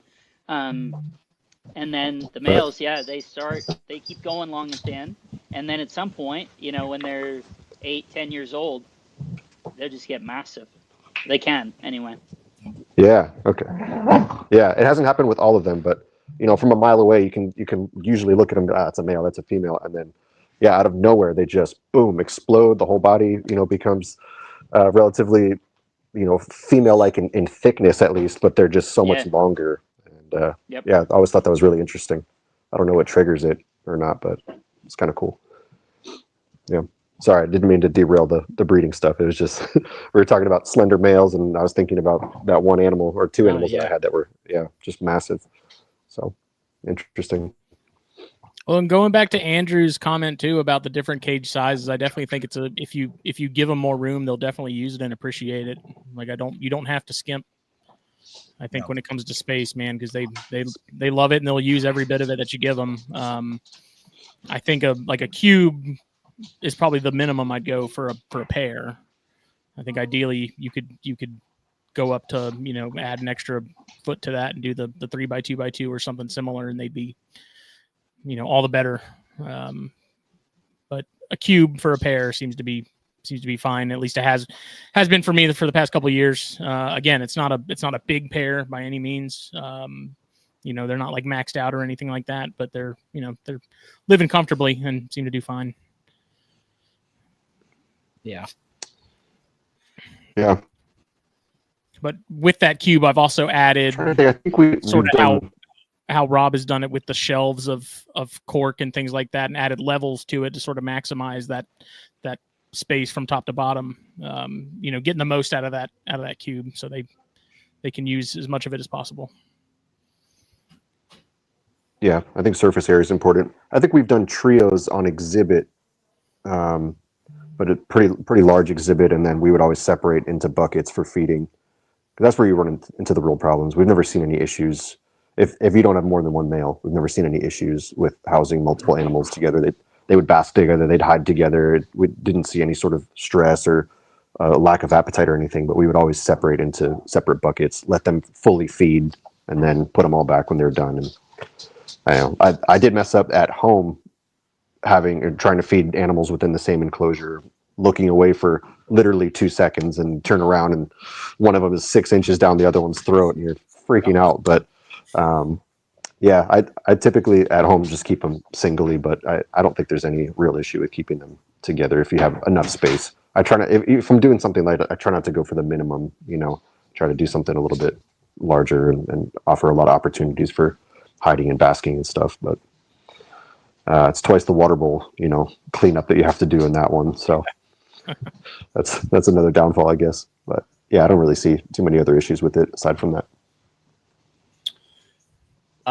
Before we touch what Terry is talking about, because obviously we want to get to real breeding, I want to talk about feeding a little bit, because we've all had conversations. I know me and Rob had a good conversation about feeding and meal size with rhinos. General consensus I've gotten from a lot of you guys in talking about it is to keep meals like actually relatively small for these animals, just like generally small meals like hoppers, small mice. And ever since you guys said that, I really took it to heart. My adult female's getting small mice, which obviously is relative to whoever you're buying mice from. But, I feel like that's barely leaving a dent in her. Obviously, I know she's getting a good meal, but yeah, and that's what I've gone to. I don't think I've ever fed any of mine an adult mouse. Wow. Yeah, The thing is, I know she can take bigger. Yeah. I've definitely fed adult mice to some of the larger females. But yeah, typically I'm feeding nothing bigger than a hopper. If I'm not ramping them up for breeding season or something like that, usually stick around hopper size or something. Just seems to be better. I don't know what it is. Yeah. Just kind of keep it fast and light is kind of where I'm at with it. And after talking to Bob and everything too about them off and on over the years, I just feel like they seem to. It seems to be less on them if you're keeping it lighter. And when I was breeding rodents and stuff, it was much easier to do that too, because it's easier to have a bunch of fuzzies and smaller mice around when you're producing rather than waiting on a group to raise up and then cull and feed and stuff like that. So I don't know. I just like what Stone has talked about. I'd much rather give mine, a handful of smaller, even if it's, 4, 5 fuzzies, whatever, like smaller meals, nest rating kind of type sort of idea behind it, over, one large meal. But yeah, in ratio of like a corn snake of the same size, if we're doing comparisons, like what I would feed a corn snake at the same size of a certain rhino rat is not what I would feed the rhino rat by any means. Yeah. I like the rule of small meals often kind of thing. Like Rob was talking about earlier with them not really being able to store fat, and obviously with the way that rodents are, Yeah.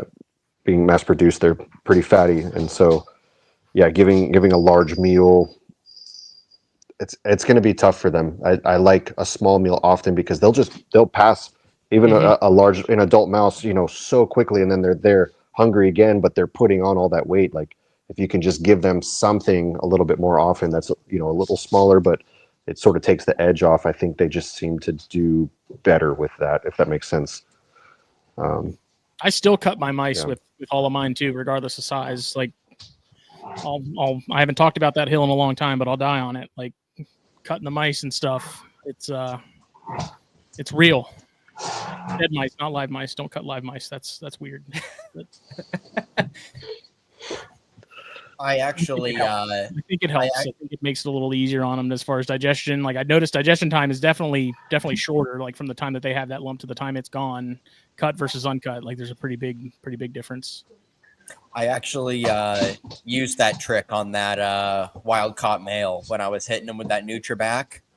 I just cut it right along the head and fed it off. And I don't know if you can attribute it to, the Nutrabac or the cut, but either way is fine with me. He kept food down. It's real, damn it. Yeah. Well, and it makes sense, right? That's the thing. If we're talking about essentially digestive juices needing to penetrate through the body, if you already have multiple deep openings that are really infusing that, it's going to be more effective more quickly. It just sort of theoretically, right? It makes sense. There's an intuitive reason that would make sense, and I agree that it aligns with sort of what we see. I agree with all the stuff that you guys have said. We're totally aligned on this stuff. Again, that's not to say that's what I've always done. I've never fed them rats. That's never been my thing. I do think that's pretty disgusting when people are really trying to, I've seen some that look really gross, and it bums me out. So I would caution people from doing that, advise them not to do that. I don't think you're helping, and you're almost certainly hurting. I really like feeding day-old chick heads. That's something that I've kind of gone to, especially I feed like a lot of the Blue Beauties, the Ridley Eye, the Jansen Eye. Feed them a lot of chicks. And, when they're frozen, those heads come right off. I mean, you just pop things right off. And I would say most of those day-old chicks are probably like hopper size, and certainly pretty low on the fat spectrum. Not as dense for sure. Yeah. And they seem to do pretty good on them. Not all the time, but like when I'm all like 1 week, I'll it's like, okay, I'm feeding 50 chicks to everything, and I'll just go through knocking the heads off, and it's like, okay, some of the little Ridley Eye get chick heads, the Blue Beauties get chick heads, the rhinos. It's like a 2-for-1 meal, also. Right. Yeah, I think actually I've done that too, but I've never fed a rhino a chick, but I've fed the chick heads, especially when there's, if they're off in the bag or whatever. I've done that too. I do think there is utility to stretching things out occasionally, but I think you're right in talking about it in the context of like something then that's short but still has pliability and those sorts of things. I think that is good. If we're talking about snakes that get bigger, not rhinos, but boas and things, if you perpetually never stretch them out, I do think that stunts them. I do think sort of their length and particularly their girth over time is defined by sort of the maximum prey size that they're taking.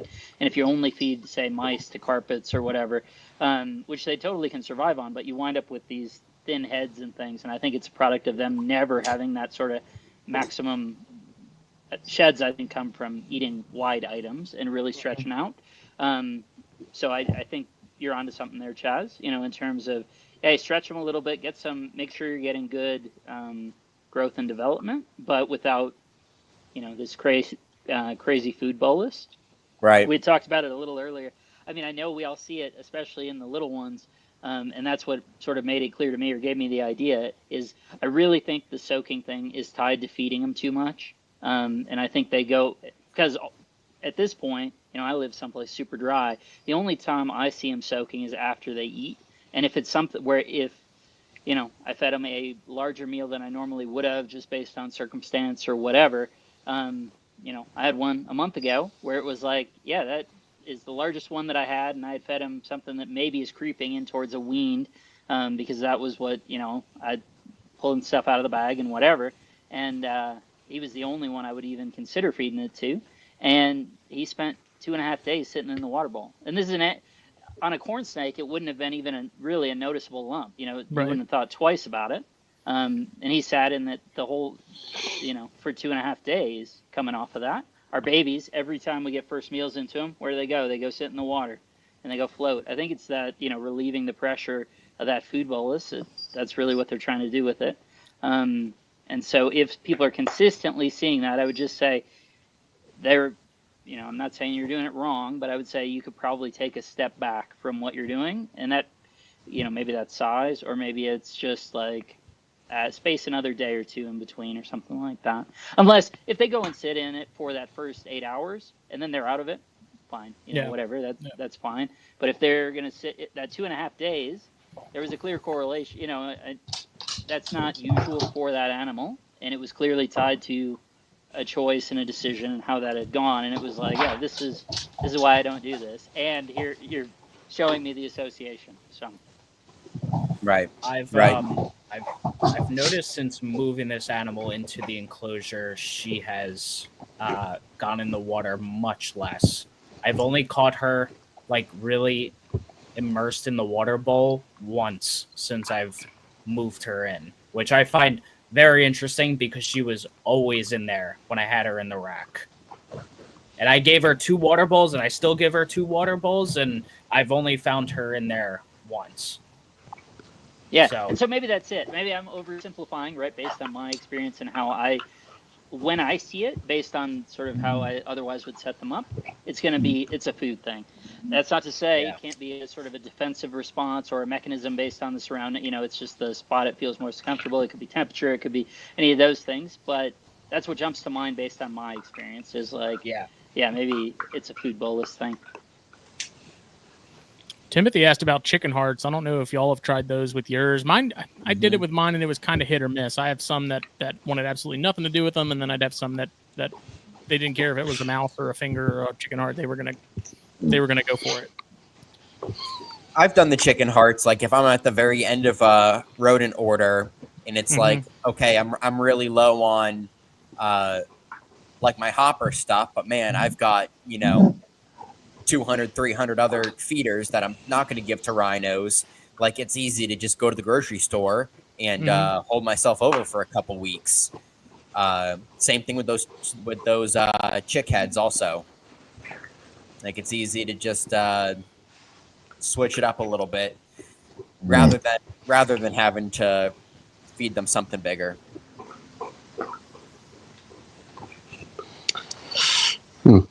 Yeah, I've never tried it. I also gave them frog's legs, which I think it was like 75%. Some of them were like, this is not food. Yeah. And then other ones, which this may have been from like simply because I had rodents thawing and they knew like, oh, food's coming, and it was just the first thing that went into the cage, and then they like did the bite, and it's like a simultaneous bite and swallow all in one. There's no pause, so it's like maybe that's why it worked. But very messy coming out. That's why like I was given like the Blue Beauties, and what else was I giving it to? Some red-tailed green rats, and the mess isn't even worth cleaning up. It's terrible. Never done it again. Yeah, I'm sure they'd go for frog leg, even if it was just bits of the meaty part of the thighs or something, but they didn't. Like the chondros, I didn't think they'd go for it, or the chicken hearts, but the chondros are all about them. But the rhinos, like, they're like, what the hell? What's this? I had a I had a little crested gecko that hatched and died like 2 days after hatching. I fed that to them. They gobbled that thing right up. And then I had a little western giant anole, which is like the size of a Cuban night anole coming out of the egg. And they ate that thing no problem either. 2 different animals. They were just like, food's here. Which I wonder if lizard prey would be, a viable option, Yeah,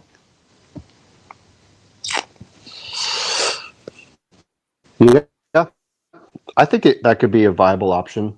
It's got, they have to be eating some sort of small, thin lizard, as babies in the wild. They're not eating rosy reds out of the rivers of Vietnam. So I definitely think if you had a clean source of lizards that you trusted, something that you're raising on your own, that could definitely be a viable option. It's not going to be as fatty and raised on grains, like some of the rodents that we're feeding out. So I think, if you were breeding, day geckos or cresties or something, like that for that purpose, you're not getting wild caught Hemidactylus, from Strictly or something like that. Like, I could definitely see that being a viable option. And I wouldn't even worry about having trouble weaning them onto rodents later on. I think they would just go for it, but it could be kind of a cool thing to try out. I'd be interested if anybody tries that out to hear what their success is. I have a healthy population of Turkicus in my garage. I should start using them. I was thinking like would a baby rhino go for like a little morning gecko? I was literally just thinking about morning geckos. Yeah, That's an interesting maybe. question. Yeah, especially something that's going to move like that. Yeah. Because to me, scenting hasn't really helped, but I think it's a movement thing, and that's the fish, tadpole, But I've never tried. Yeah, exactly that. Like a morning gecko with one. That's an interesting idea. Have you done tadpoles, Rob? No, I haven't I had have. tadpoles to do. Schmitty was the one who was set up to do that with the Vitatus, right? It was my first rhino I got from Terry that ate a tadpole, and then after having it for a week, it escaped, and I never saw it again. So they are good at that. They are escape artists. We can talk about that. But, no, that's an interesting question there, Chess. Morning gecko might be interesting. Yeah. I think it's just worth trying different things, especially like on these animals that are like really holding out on feeding. Like what if it is that simple? Like a little morning gecko in an 8-ounce deli cup. Morning gecko's never going to hurt that snake. Found with babies, they're a lot like green trees, and the fact that you've got some that'll take swipes at it, and then you have some that are just gonna run. Like there's you got runners and you got ones that'll actually sort of stand up to whatever your tea's feeding them if you're trying to go that route. Right. So I just wonder, like with morning geckos or even Turkicus geckos or something like that, if those runners would be too freaked out by it to even try it. But we'll never know until we give it a shot. But yeah. But maybe a frozen thawed one, placed in front of the hide might be just enough, Seems like the right size, but maybe after worried about the movement, that particular animal. And interesting. I'd be interested to pursue that, or for someone to pursue it. If I wasn't without success, no okay. Success. If I wasn't doing guppies for feeders and stuff, I would definitely get another tank of Vitatus or something, dart frog wise, something that just produces endlessly, like uncontrollably, and just do that, because those tadpoles were gone in minutes, from a snake that wanted nothing to do with pinkies or even floated or anything like that. Yes, somebody go tell Ron St. Pierre that these 1,500 whites tree frogs he's producing, he might have a whole new market, whole new segment. Yeah, I'm telling you. Terry, are you saying initial first meal out of the egg, live ASFs? Because that's interesting. Them herpes mice. I think it was it Ron St. Pierre that was talking about the emerald tree boa regurgitation issue and linking it possibly to the diet of the rodents and switching them to like banana and stuff like that. Right. It was him, right? Yeah, like having it like was, some sort of but, grain intolerance. That wound up, I believe, turning into kind of a a shit show, to say the least. I think all those animals wound up rolled. Yeah, I went down to Ron's place in May, and we were talking about it. And yeah, I mean, so as an upshot, yeah, I think, Joe, that's true. I think he might have run into more of an issue with, he was just putting the well water onto him, and that goes back to Schmitty. Tell me, Greg Stevens, is that the dude? So from 15 years ago, was a chondro dude up in Jersey, something like that. And maybe it's a different guy, but anyway, he was, as site B of a chondro place as you could do, as some chondro guys do. And he had these cool cages, and it was auto plumbed, but he was auto plumbing it with this well water, and it's Jersey 40-degree well water, and he was spraying these chondros with water that was 40 degrees. And you wouldn't think it'd be an issue in Florida, but I think maybe some of the stuff, from talking to Ron, there's confounding factors, I guess, is where, this maybe isn't the time or the spot. I did think it was a super interesting idea, Ryan, what you're talking about. I thought what Ron was talking about was super interesting. We had a show with them that actually Justin's audio never came through, so we never released it as a Fight Club episode, but we had talked to him explicitly about it. And I think it's super interesting, right? And from the perspective of sort of hidden complexities and things like that, of saying, like, are there things that we, unintended consequences of actions that we take as normative that we're not appreciating? And I do think, I always love Ron for that perspective. He brings such a clean willingness to, the punk rock aesthetic of a willingness to just say, I'm willing to take this with no sacred cows and approach it saying what anything could be. So to me, I think there's something to that. I think the emerald thing probably went sideways. As I say, from being down there and talking to him about it, probably more so from the well thing. We just had him on. I think maybe it just came out, but Yeah, it did. it was actually, we talked to him 3 or 4 weeks ago, something like that, but it just came out. And I don't know if we talked about it at all on the record, but we had, kind of followed up on it and stuff there. So yeah, it's interesting, for sure. I was raised on well water. It's gnarly stuff, but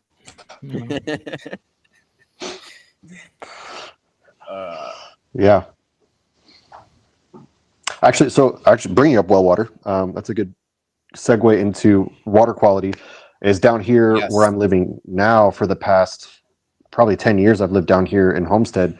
Our well water is very hard, and that has been noticeably difficult on rhino rat snakes down here.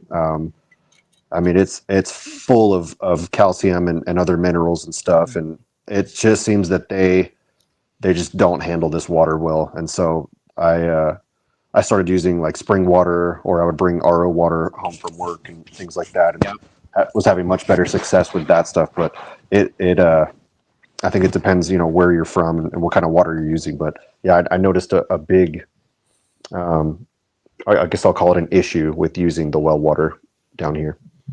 Yeah, I don't know if you guys have experienced that either. Small ones, I'm sure it's pretty tough on the kidneys and stuff. Yeah, and you could see, like, when those water bowls would dry out, you could just see the crust immediately, and it's like, yeah, they're trying to break that down. These little tiny snakes trying to break that down, like it's got to be wreaking havoc inside.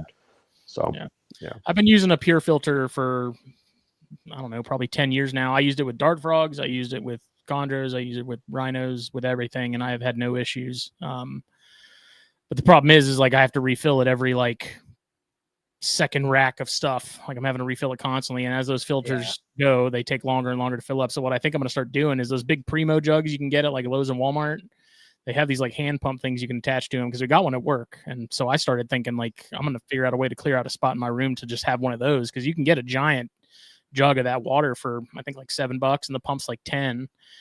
And I'm thinking about switching over to that instead of having to refill that filter constantly. And those filters get expensive too. I think a 3-pack of them is like $20 or something ridiculous like that, and they don't last that long. So I'm thinking about switching over to those big Primo jugs or something and giving that a shot. I've always, like, since the beginning of my rhino keeping, which is like around 5 years now, Like if there's a time that I'm like just short, like if there's a day that I'm just short on time, like I hit the rhinos first. Like I just go through and make sure that I always take care of their bowls before anything else, because like the carpet pythons are going to be fine, the blue beauties are fine. Like Jance and I, they like drink off like the cage walls and like the leaf litter and whatnot. But man, yeah, I just always hit those rhinos first, always have, and probably always will.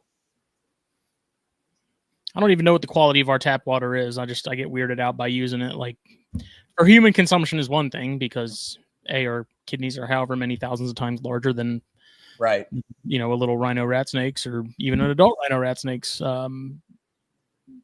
But I figured if I was going to have any issues with my water from that filter that I'm using, like I would have noticed it with dart frogs, and I never had a single problem. And we're talking across like multiple species. Tadpoles got raised in it. Like I never had a problem. So I now just, I've been using that, but I want to move on to something a little more economical and time saving, because that thing takes forever to refill once that filter starts going. So yeah. I wonder if they make something for like the restaurant industry, maybe something that just like has a much higher flow rate, or like a big 5-gallon container. I don't know. When I taste the water at the restaurants here, it tastes like the water that comes out of my sink. Really? Yeah. I'm all tap water here, but it's city water.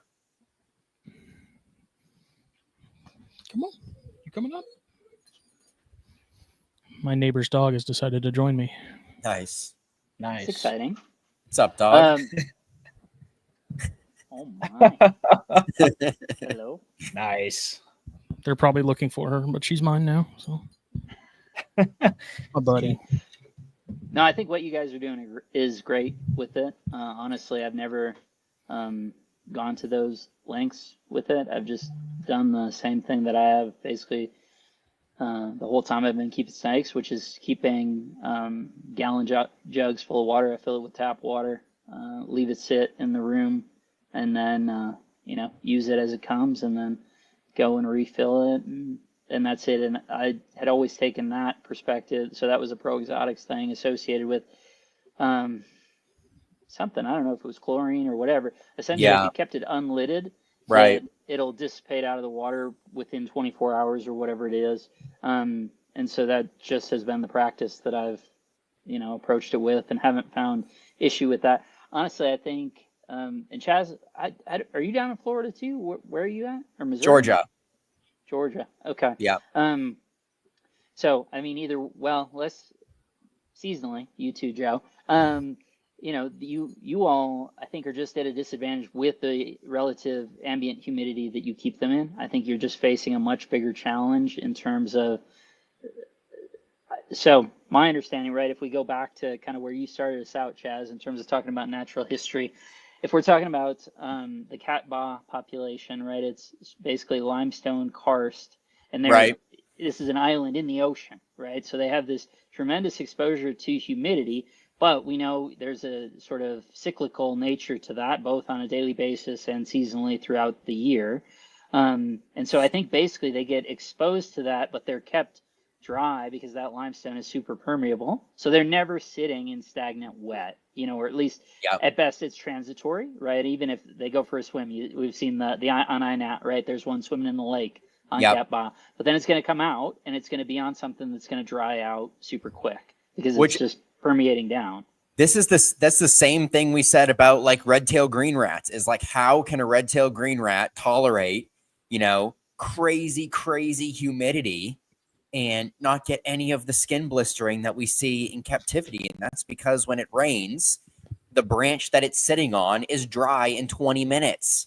Right. Like it's still still ridiculously humid. I mean, just like it is if you're down in Florida, you're under the trees and whatnot, like it's dry and it's still 90% humidity.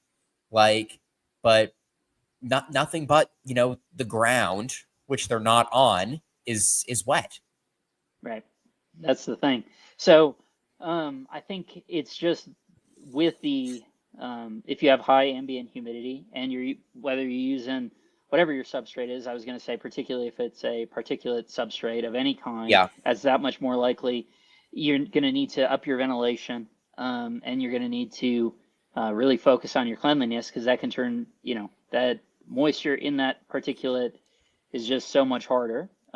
Here, where our ambient humidity is so low generally, I think it's less likely to happen. You still obviously need to focus on your ventilation. That's still an important factor, but less so than with you guys. When have I run into those issues? It's like, okay, if you're keeping them in, heck, the Vision hatchling tubs are a difficult thing. Certainly, I wouldn't recommend them unmodified for a hatchling rhino rat snake. We mentioned that they're escape artists. And certainly, they can get through the little pre-punched holes that are in those levels when they're first born. They absolutely can go through those, or at least halfway through them. And even sort of the tolerances on those tubs can be an issue. So, but once you're talking about one that's maybe a year old, Right. you could keep it in there. I would still probably foil tape the holes and things. But if you have it fully foil taped, and then you're talking about something that's a bit large, 18 months, 2 years old, something like that, even here, that can become too humid if they knock over the water, or, and especially if it's on particulate, but even on paper substrate, that can be, when have I run into issues? Then, right? When it's in something that doesn't have sufficient ventilation, Right. that's when you're going to run into issues. But you guys just are predisposed to have problems in that arena more than I am. If you're sitting at, what's your standard room ambient, Schmitty? Like 70, 65, 70? It's up there. Yeah. Whereas here it can easily, I think the highest my room has ever been was when literally it was sheeting rain. I think I got to 63 or 65 when I was getting flooding in my window wells. It was 63 or 65%. I feel bad because people are like, "What do you keep your humidity at?" And I'm like, "I don't know. Like, I don't even have to think about that here. It's so rarely a problem." Yeah, I honestly couldn't tell I you never the exact used number. to. I never used to either. Now I'm fighting with it a little bit, just because at least right now at this time of the year, I'm running AC in here constantly to try to keep it like, because this is also my office, so I work in here all day. So I try to keep it like comfortable for me, but also like appropriate for the snakes. So either way, there is AC running. So, which it kind of keeps it drier. But of course, all the water bowls that are around, like my incubators here and a bunch of other things. So I think there's a decent balance in my room, and I haven't noticed any issues with anything. So I guess kind of, if it ain't broke, don't fix Right? it quite yet. Yeah. I've been lucky in that regard, at least. I haven't had any of those skin blistering, humidity, bad That's not an ventilation issue type I've had issues. either.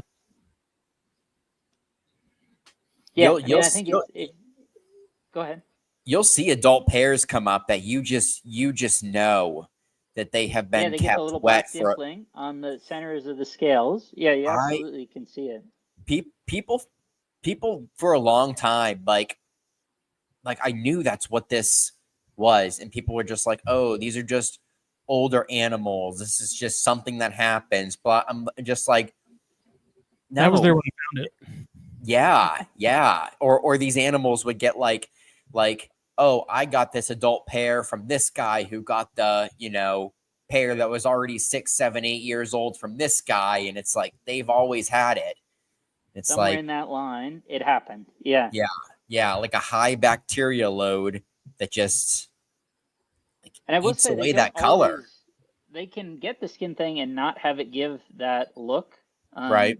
They can shed if it's something that, essentially, if you can get them to a shed and they have a clean shed and there's no underlying damage or issue, then they're fine and they Right. won't show that scarring.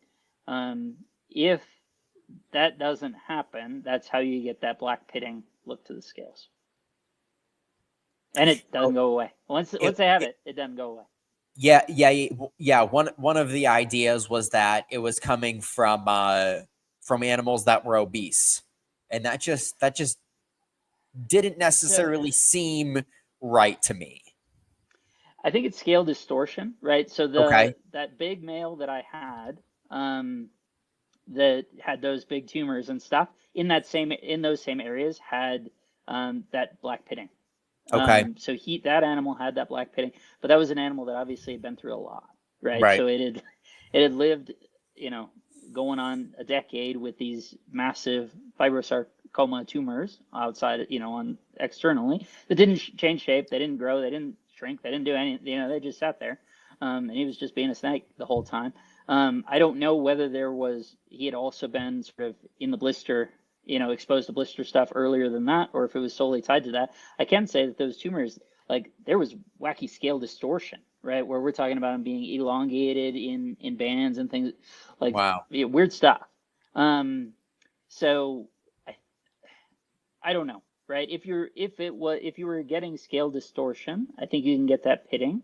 You can get that distortion from getting blistering. You can get it from them, in this case, these tumors sitting there would cause that. And my thought was always that the fibrosarcoma, that's, a tumor within the fibroid tissue, I just sort of, from exposure with it, had taken it as, well, maybe that was improper fat storage. And maybe that's what they're sort of referencing when they say that, and if Right. they're sitting there with Mhm. weird lumps and things, and maybe those have gone away so that it was fat, not a tumor, and who the heck even knows, right? Maybe that's what they're trying to reference. But yeah, certainly whenever you see those and people are just like, oh, any of the excuses that come with it, or, worse yet, what usually happens is, hey, I bought these, and it has this look, this is kind of a weird look, and I have to be the bearer of bad news. It's like, yeah, I mean, it's okay. It seems okay, but this is why it looks like that. Yeah, I don't know if it's necessarily like absolutely detrimental to the animal. Like they'll probably, reproduce and be fine snakes. For me, it's completely not appealing to look at, for one. I bought Yeah. the snakes because they're green, not because they're, stained brown. AWK Reptiles asked if there's any pictures, and I'm going to shoot these over to you real quick. Yeah, if you have something, send it Joe. over. Yeah, there's some pretty good examples out there. And if anybody that's not familiar, the Rhino Rat Snake Room page on Facebook is a great place to learn about all things rhinos. Just use the search bar at the top. If you have like all these topics have pretty much been talked about before. And if you just search like feeding or enclosures or like humidity, any of the tag words, you'll pull up all the related posts to those things.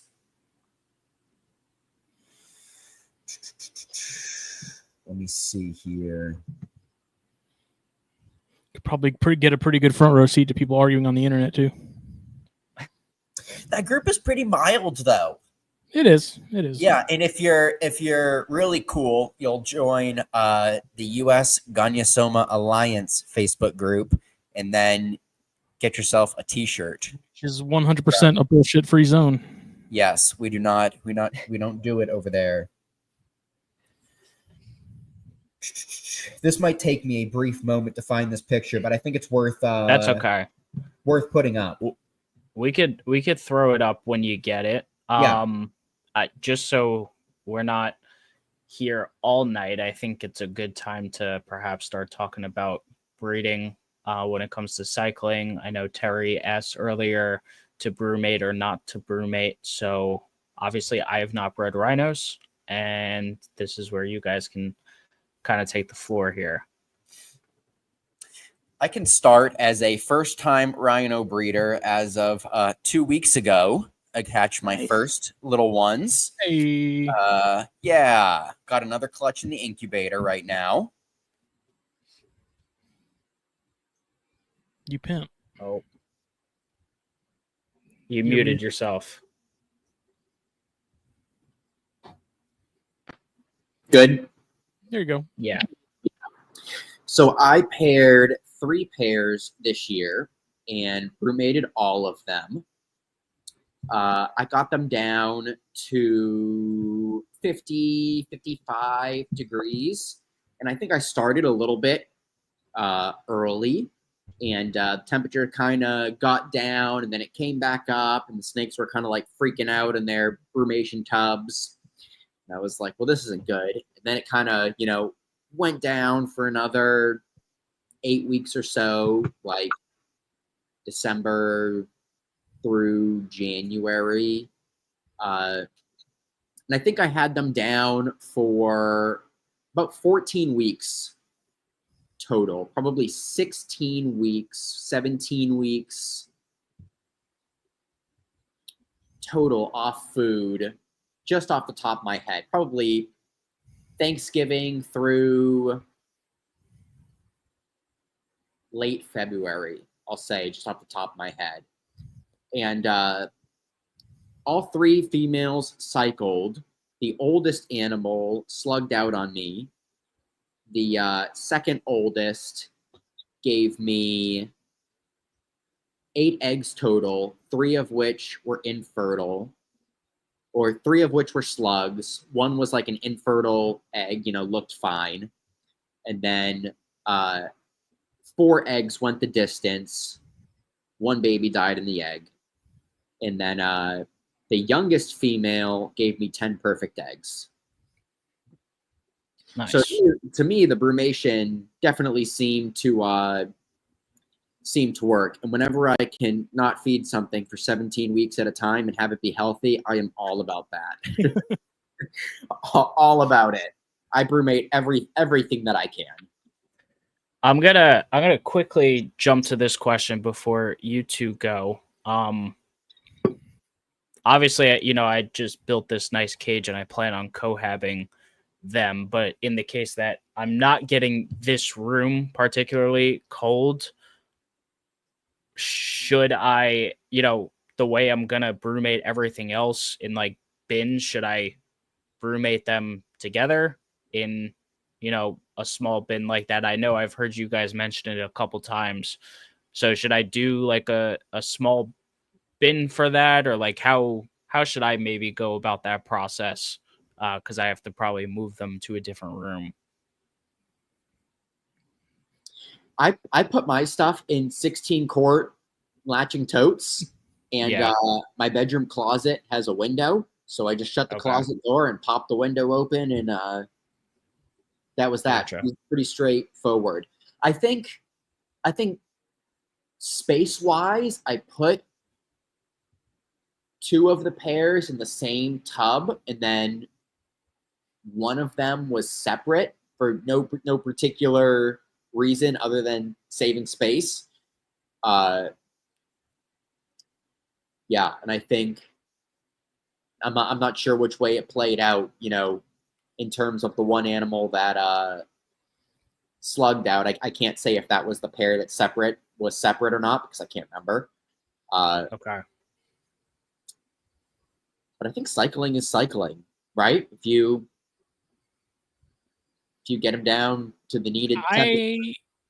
I have sort of a different take on the cycling thing now after this year and having no success. Rob, if you want to sort of go before I get into my thing about it, Sure.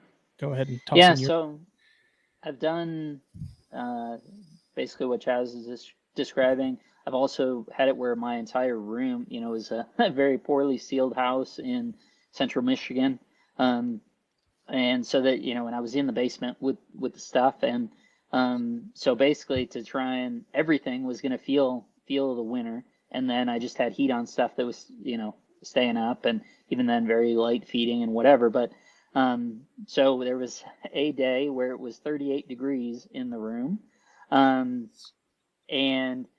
they're active at 38 degrees. And actually, the one, in general, right, I reject the conceit of them being in Gonyosoma. There are so many fundamental differences, but I don't disagree that they are related, because one of the classic prototype true Gonyosoma moves is they'll flick out their tongue, and then they'll leave it out of their mouth, and they'll flick it up and flick it down and flick it up and flick it down. And at 38 degrees, this rhino was cruising around very slowly, and it was doing that with its tongue rather than they're generally speaking in and out, kind of in a more standard colubrid fashion. But he had it sticking out, hanging out there, and he was just flicking it up and down like he was a oxycephalum or a jansenii. So that was interesting. And I think maybe speaks to some of the difficulties I've seen when I've gone with more of the straight bake in the 50s method that Chaz is talking about. And I'm not sure whether it's what the temperature range would, where it would be. But when I've more recently tried, and this would be 5 to 8 years ago, when I tried the sort of straight bake in a tub in the garage method. So two things. The first would be that here in Colorado, and this actually goes to the old, for years, it was Stan Churis was lying to everybody in his, late 90s Reptiles magazine article on diamond pythons. And the answer is, well, we're at 52, depending where you're at, 5,200, 5,300, 5,500 feet. The sun is very much a real thing. So that you can have an air temperature, it can be in the shade, it could be single digits or 15 degrees, 20 degrees, something like that. And you could be wearing shorts and it feels actually okay. It's not terrible, if you're the sort of person who doesn't mind wearing shorts when it's a little bit cold or whatever. But it's nothing like it would be when it's 45 degrees in Louisiana or in Georgia or Florida, South Carolina. That's pretty miserable, right? In general, 40 degrees in one of those places is pretty miserable. Here in Colorado, when it's 40 degrees, generally that, as long as the sun's out, man, that feels great. I was just hiking with my family this morning, and it was ambient air temperature 48 degrees, and it felt wonderful. Felt like mid 70s. That's crazy. It's at 97 here today. Well, and then it like 99 here today too.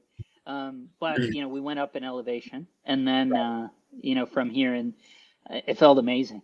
Especially coming out of 97 and whatever. But anyway, so I guess when I bring that all up mostly to contextualize that maybe I'm not getting that consistent straight bake temperature, even when I'm probably going lower. I might have spikes higher that I'm not aware of.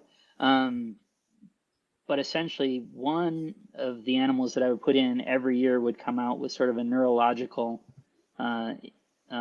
impression or condition or whatever. And it was variable, meaning that it, sometimes it was really severe, and in a couple of those instances, like those animals didn't bounce back from it.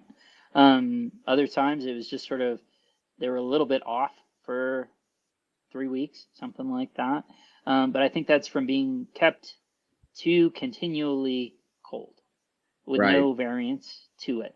But again, maybe that's that I'm I'm not in the Goldilocks zone, right? So I guess the answer would be for people to watch their snakes, right? If they're really moving around and they seem to be super active and don't seem super settled, and if you touch them and they do something weird, maybe you want to redirect course. I do think it makes sense. Certainly again, in those contexts where I'm saying, one would come out bad, we're talking, 5 to 10% to 15% of, whatever that number would have been. It's not saying, so that means that 85 to, 95% of them were coming through it fine. In general, if you have a structure that allows it, I would suggest keeping them more like people trying to keep diamond pythons now, where they're, have the ability to essentially hit nighttime lows and daytime tolerables, right? Not necessarily blast them out into the mid 80s or whatever, but at least if you're going to get to the 50s, ideally, I think would be if you had Chaz, if in his setup, you could do them in your closet, but you had them in little cages with just a little 15-watt light bulb or something on them. That's probably, to me, the safest thing you could do, right? Okay. So that they're dropping into the 50s. But if they wanted to get to 70, they could come up and do that, and then they go back down, and you only have it for 3 hours on a day or something like that. But just so they're not at this sort of intermittent state for an extended period of time. Again, you had success. I'm just saying from my experience, I think that would make me feel a little bit, I think you're removing all doubt if you do that, if you keep them that way. Right. And that's probably what the ideal state would be. Right in my current condition, I have them so that they're just in the same room that they otherwise are, and they're in there with, Caribbean boas and things. And the room naturally, it has access to a vent from, in the house. But it will drop to a nighttime low in the high 50s, lower 60s on really cold days and nights and things, just as the ambient room temperature. They don't have external heat on them besides UVA bulbs that, in the same way we talked about right on the front end of this, that do throw some heat. So they definitely, and they can actually, go up on bamboo and get closer to it and whatever. So they can do that. I haven't found issue keeping them that way, and I had good fertility this year. So I think that's probably my recommendation, would be to have them get as low as you can within reason.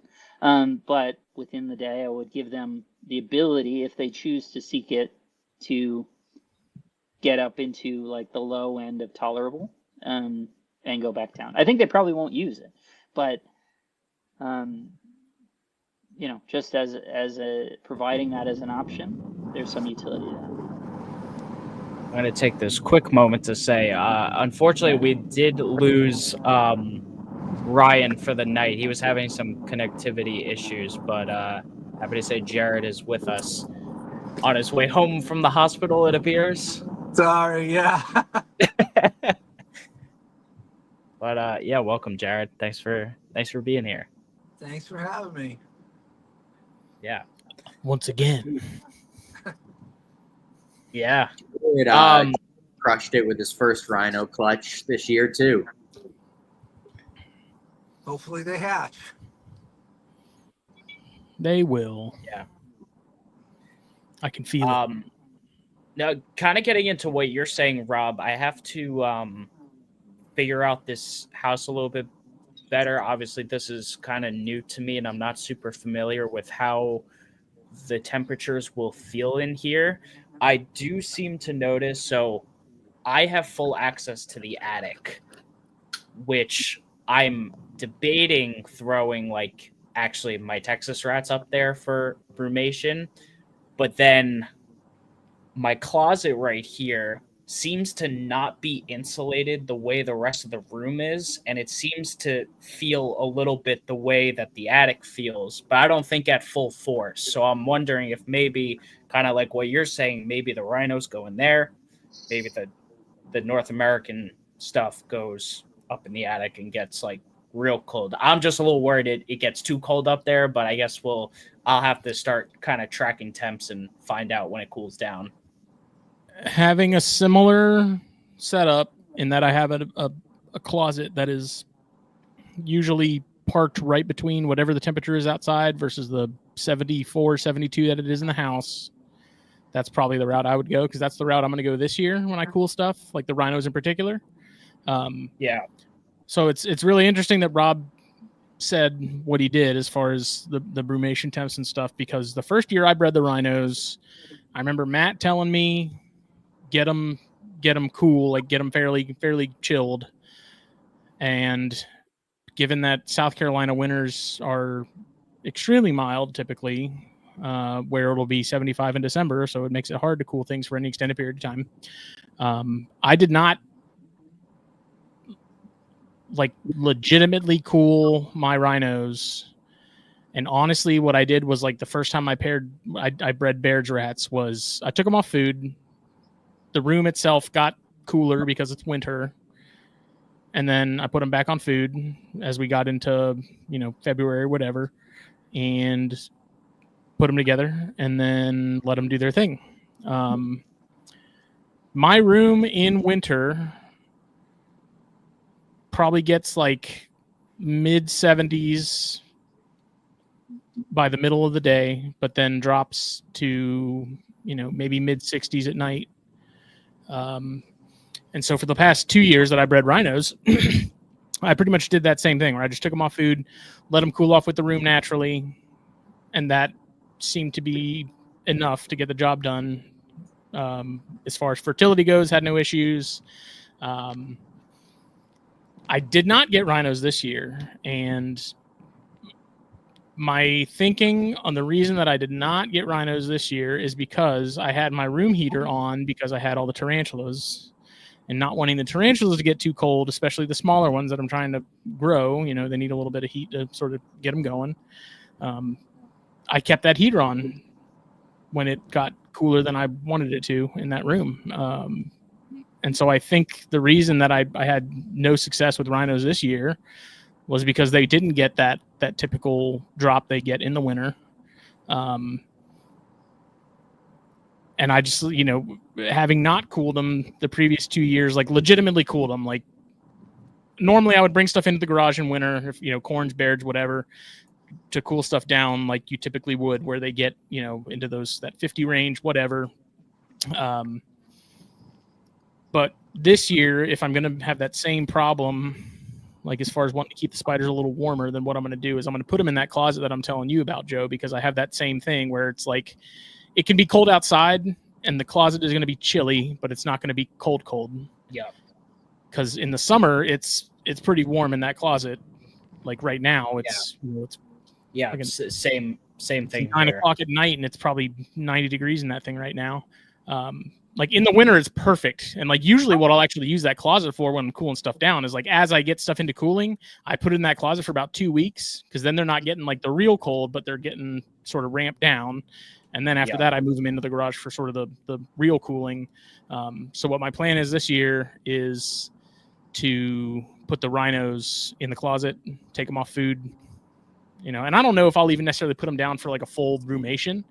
You know, I may only put them down for, you know, 2 months instead of 3, or, you know, haven't crossed that bridge yet. But I just remember like reading and talking to multiple people and then being like, yeah, they need to get pretty cold. And then like I paired them and I got eggs, and I'm like, but I didn't get them really cold. So I was like, what's the deal? Am I just lucky? You know, what's the deal? But after Rob, you talking about, you know, that and sort of like get him cold, but not cold, I think that might be sort of where I managed to hit sort of just the top limit of that with the cooler temperatures in the room naturally. And then that light cycle, I feel like light cycle is often plays a bigger part in things than people lead, you know. Light and It's food. just, I mean, it's just the seasonal truth. food I is, mean, you know, for sure. You know, just in terms of like, I mean, we all know that with the males, right? So, you know, and I wanted to hit on that, Chaz, because you had mentioned, you know, the ability to take them off food and stuff. Even in the room, the way that I'm keeping them, you know, generally speaking, I don't feed them between Halloween and probably mid to late March anyway, even with those conditions, and don't see degeneration in their condition. I'd referenced it earlier, and, you know, Terry brought it up, at least the one that I had from 2014 from Cameron, that was a captive hatch male that was, you know, overly aggressive with both males and females, so that it would, you know, cut them open, and so that invariably sort of I would reach points in the season where I'd have to separate him whether they were going to go or not, right? Talking about, hey, you can keep pairs together and all this stuff. He would just be too exuberant, would look like it took razor blades even to the females. And he, though, in kind of in line with that same idea, right? So he would stop feeding with the rest of them come Halloween or so. He wouldn't eat until the last female in the room had laid eggs. And so that could put us easily into mid to late June. So he would be then going, you know, 9.5, 10 months without eating, with no clear loss of condition. You know, and only some of that time being exposed to lower temperatures. See, we're talking, you know, solidly 2.5, 3 months of, you know, mid average temperatures, probably in the mid to upper 70s, and he still was holding condition fine.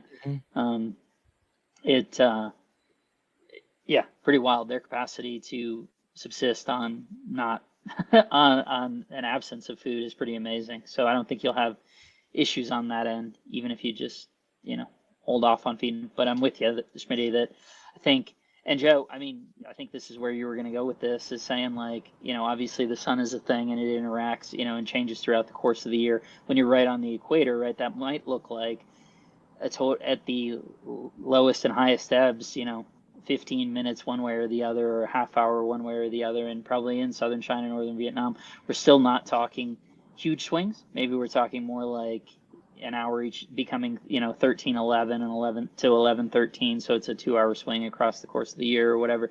But we've been talking for a long time that doesn't mean that you can't amplify that factor in captivity, right? Right. So that if like, okay, sure, what is normal, right? And are we trying to replicate normal, or are we saying, okay, this is probably a trigger, and we're like really hitting the trigger hard? And so I think there's something to that, and I think as long as where we run into trouble is when there's a misalignment, more so than if we're not doing, maybe you're not doing light cycling, but you do feed cycling, and there's a temperature variation, and there's a natural humidity cycle, and you get storm cells at certain times of year, all these different things, right? So long as you don't have things that conflict, so that you're feeding them a lot when you're not doing light cycling, but you are feeding them heavy at what otherwise should be an off or a misaligned time. I think you cannot have all of the switches flipped, at least in rhinos, right? Because they're pretty tolerant of a lot of what we do, for sure. And that's what makes them so great, right? Is they're the ultimate pet snake once they're started feeding. They're captive bred and started feeding because they're so resilient to being kept in tubs or in cages at high temperatures, at low temperatures, being fed a lot, not being fed a lot, changing waters all the time, not change. Literally any of the variables that you can do, they're super resilient to it, other than being stagnant, wet, and messy. But I think as long as you have alignment in your factors, you're probably okay to only do 2 or 3, and that could be cooling, not feeding and cooling, could be light cycling, could be and so many of them are intrinsic, right? And you guys are talking about keeping them in semi-exposed spaces, where you're saying like, oh, they're definitely feeling the seasonality in terms of humidity and stuff. Both Smitty, and Chaz, what you're describing, Joe, it'll be the same for you. There's natural humidity variation throughout the course of the year. Storm cells, well, we can't control it, but they certainly feel those. So maybe if you're in a place where it happens to align in mid to late March through early May, well, that's great, because that maybe is coinciding with sort of right when we want to see the most activity out of them, that sort of thing. So. Right. It was when I paired the 3 pairs,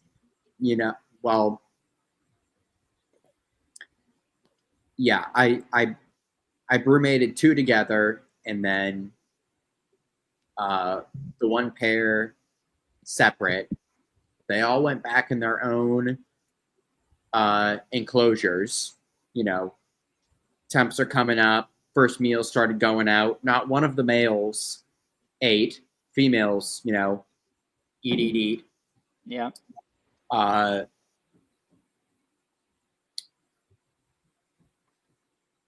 was like, put the snakes together, and it was like weeks that I was like, man, these snakes are just not breeding. And I think I was messaging Justin at the time, and came home from work, and I have a pair in a 424, and I opened the front door, and I could see their tails hanging down. I was like, oh, scratch that. This pair's locked up. And then later that evening, the other 2 pairs were locked up.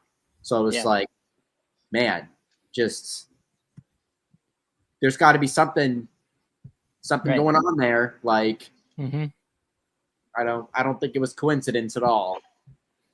Well, when I do cool mine, I'm going to separate them. I'm going to do it together. I feel like, and this is purely theory and hypothesis, but having that male not be around that female and vice versa, but then introducing them back together, I feel like is just going to sort of increase that stimuli a little more as far as the pheromones, whatever. I don't know. And certainly you're inducing a reaction, right? Yeah. And that's the thing, right? I was listening to, must have been Colubrid, right? And talking, Doc Loafman was talking about enrichment, right? And it could be as simple as, putting in a little, mouse water in the cage, right? And that as an inducement of some reaction. If you pair rhinos together, you're going to go get a reaction, whatever it may be, right? It all depends on the different variables and time of year and whatever, but you induce a reaction. That first year I paired those, when I put those rhinos together, man, that male went absolutely nuts. He just immediately started chasing that female around like crazy. I don't think I've seen a snake go that gangbusters for breeding ever. Like, he was all over it. I hope this doesn't take us too far off a tangent, but I noticed a behavior and I verified with Montrose. I cohab some Texas rats together, and I notice if I have a pair cohabbed and I feed them at the same time, and which the same way you guys talk about, I'm always trying to keep them separate. I pay attention to them, whatever. As soon as they both finish, the male starts doing a breeding twitch. I'm 100%. like, 100%. interesting. I'm like, Mhm. okay. And I think that's what prompted my my cadmium Texas to go, even though I got bed eggs out of them. But yeah, so that's interesting. And that's why I say now that I've seen that behavior, I wonder if it applies the same to rhinos. Obviously, I have no experience to validate that, but I don't know. It's an interesting behavior I've now picked up on. Rob might remember, like, I sent him videos when I first paired them because I, for a minute, thought that I had two males. Like, it was that intense to where I was like, this does not look right. Like, this is awfully violent I was not expecting it. And so, like, I'm sending videos. I'm like, dude, I don't know if this is actually a pair or not. Like, he's really going for it, like really wrapping her up. Like, I was not expecting that at all, but haven't seen that reaction since. But he's, they've been cohabbed and they have produced since. But I felt kind of bad for her. It was just like this initial shock of like the home invasion or something, dude.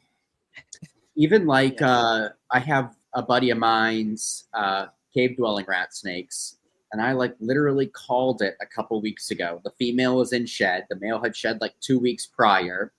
And I was like, the second I feed these things and they choke it down, it was like the male is already jerking. Oh, actually, I'm sorry. I had cockeye copulate like less than 30 minutes after feeding. Yeah. Which I should have led with that, but I witnessed that behavior too. He is choking this rat down, trying to get on top of her. 15 minutes later, I come back and they're locked up. Yep. So yeah, so I guess to wrap it to your question there, Joe, I think if you're keeping them outside their normal cage, like if you're cooling them in tubs like Chaz is talking about, I probably would do that separately. I agree. Okay. I think that's probably the space that I would be in. I think if you're, like with mine where I'm trying to keep them paired all the time and whatever, I'm not worried about that. I certainly do see, heck, even now, whenever on a feed, even after the females have laid, this year and stuff, you definitely see that. What I then see in the females is they do the violent, they have a very violent bucking, response. The male starts trying to do that. It gives us, the female will give a single super violent nope, and that's basically the end of it. So yeah, they definitely are interacting with one another, in ways that we can only mildly perceive. Right. Well, maybe I'll give that a go this year and keep them all separate, and also think of a way that I can maybe vary those temperatures more. The problem is like all these rhinos. This is my kitchen. I'm like literally at my kitchen table right now. So I don't think anybody in this household wants the living room to hit 50 Wants to go in the 50s? No. I already made my lovely girlfriend, get dressed in the 50-degree closet, every morning for 4 months. So, but I don't know. Maybe I'll just end up moving them out of that closet. I mean, it's not like it's, that many animals. It's 10 animals. Right. So, maybe if I was trying to do water changes like every 4 days on those guys while they were in brumation, maybe I'll put them in, at the 50 degrees for 4 days, do the water change, leave them out for 2 days, and then put them back in, or something of that nature. Again, if you're having success, that's the thing. I hesitate to even recommend changing it when you had success, right? And weren't running into issues, because it's like, well, what's that context? It's more, I guess I would say it in the context of if you start to see issues, that's when I would pivot and say, hey, maybe this is, where what that could be coming from. Yeah. Is to me, and it's not necessarily the temperature, it's just sort of that if they're consistently staying at a constant cold that seemingly isn't, it's almost, yeah, even looking at their natural history, like, and sort of where they're from, I think that's the thing. I think they do have this sort of, I don't think they straight bake in the wild. I think they get super cold and they have to be able to tolerate that, but then it'll warm up at least marginally and they just have a fluctuation. That's my impression of sort of, as particularly, and the great part, right, of INAT and seeing Cat Ba and Tam Dao, knowing they're from Tam Dao and stuff, and looking at those conditions and saying, okay, well, what does it do? And it seems like, yeah, they definitely can. Well, I can tell you, they're active and alive at 38 degrees. Joe, you mentioned cockseye. The cockseye that I had to put heat on because those look dead. I mean, they look like if you hit them against the table, you're talking about you're hitting like a dinner plate against the table. They weren't, and it put a little heat on them just to get them into the low 50s, and they did fine and produced and whatever, no issues. But yeah, so obviously physiologically they reacted very dramatically differently to being exposed to those temperatures. But I just think if you see issues, get a little more variance in them. Yeah.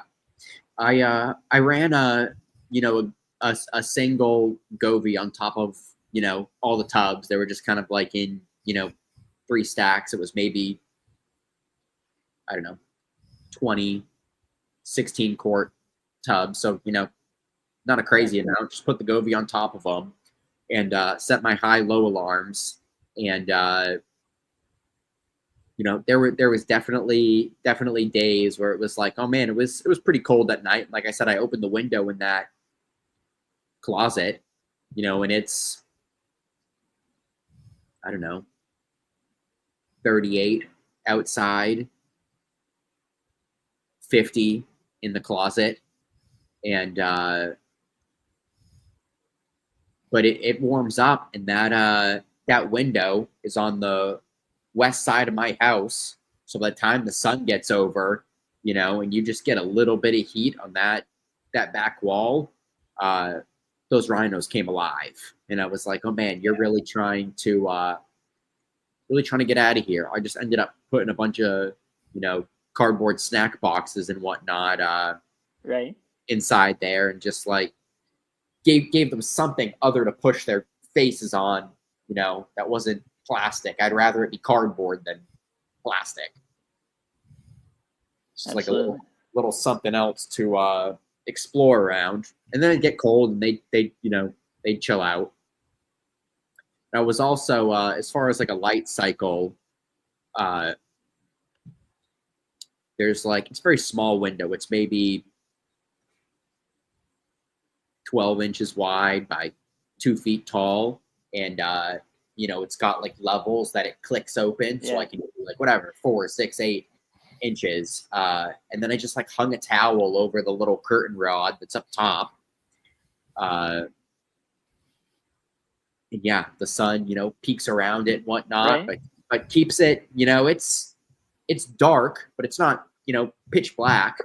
Mine's and yours is pitch black. Yeah, there's no window or anything. Yeah, and I think for it being like my first go at it, to get two out of the 3 pairs to go, I'll take that as a win. Absolutely. Yeah. Okay, so I think that covered a lot of that. Something I think I had to bring this attention, and Rob, you and I talked about this, I'd say relatively extensively on our solo episode. But someone said it to me recently that I had to make it, bring it attention. So someone in a group chat that I'm in, and this group chat is primarily ball python people, said to me, axanthic rhinos in reference to the blue ones. And I was just like, nah, dude.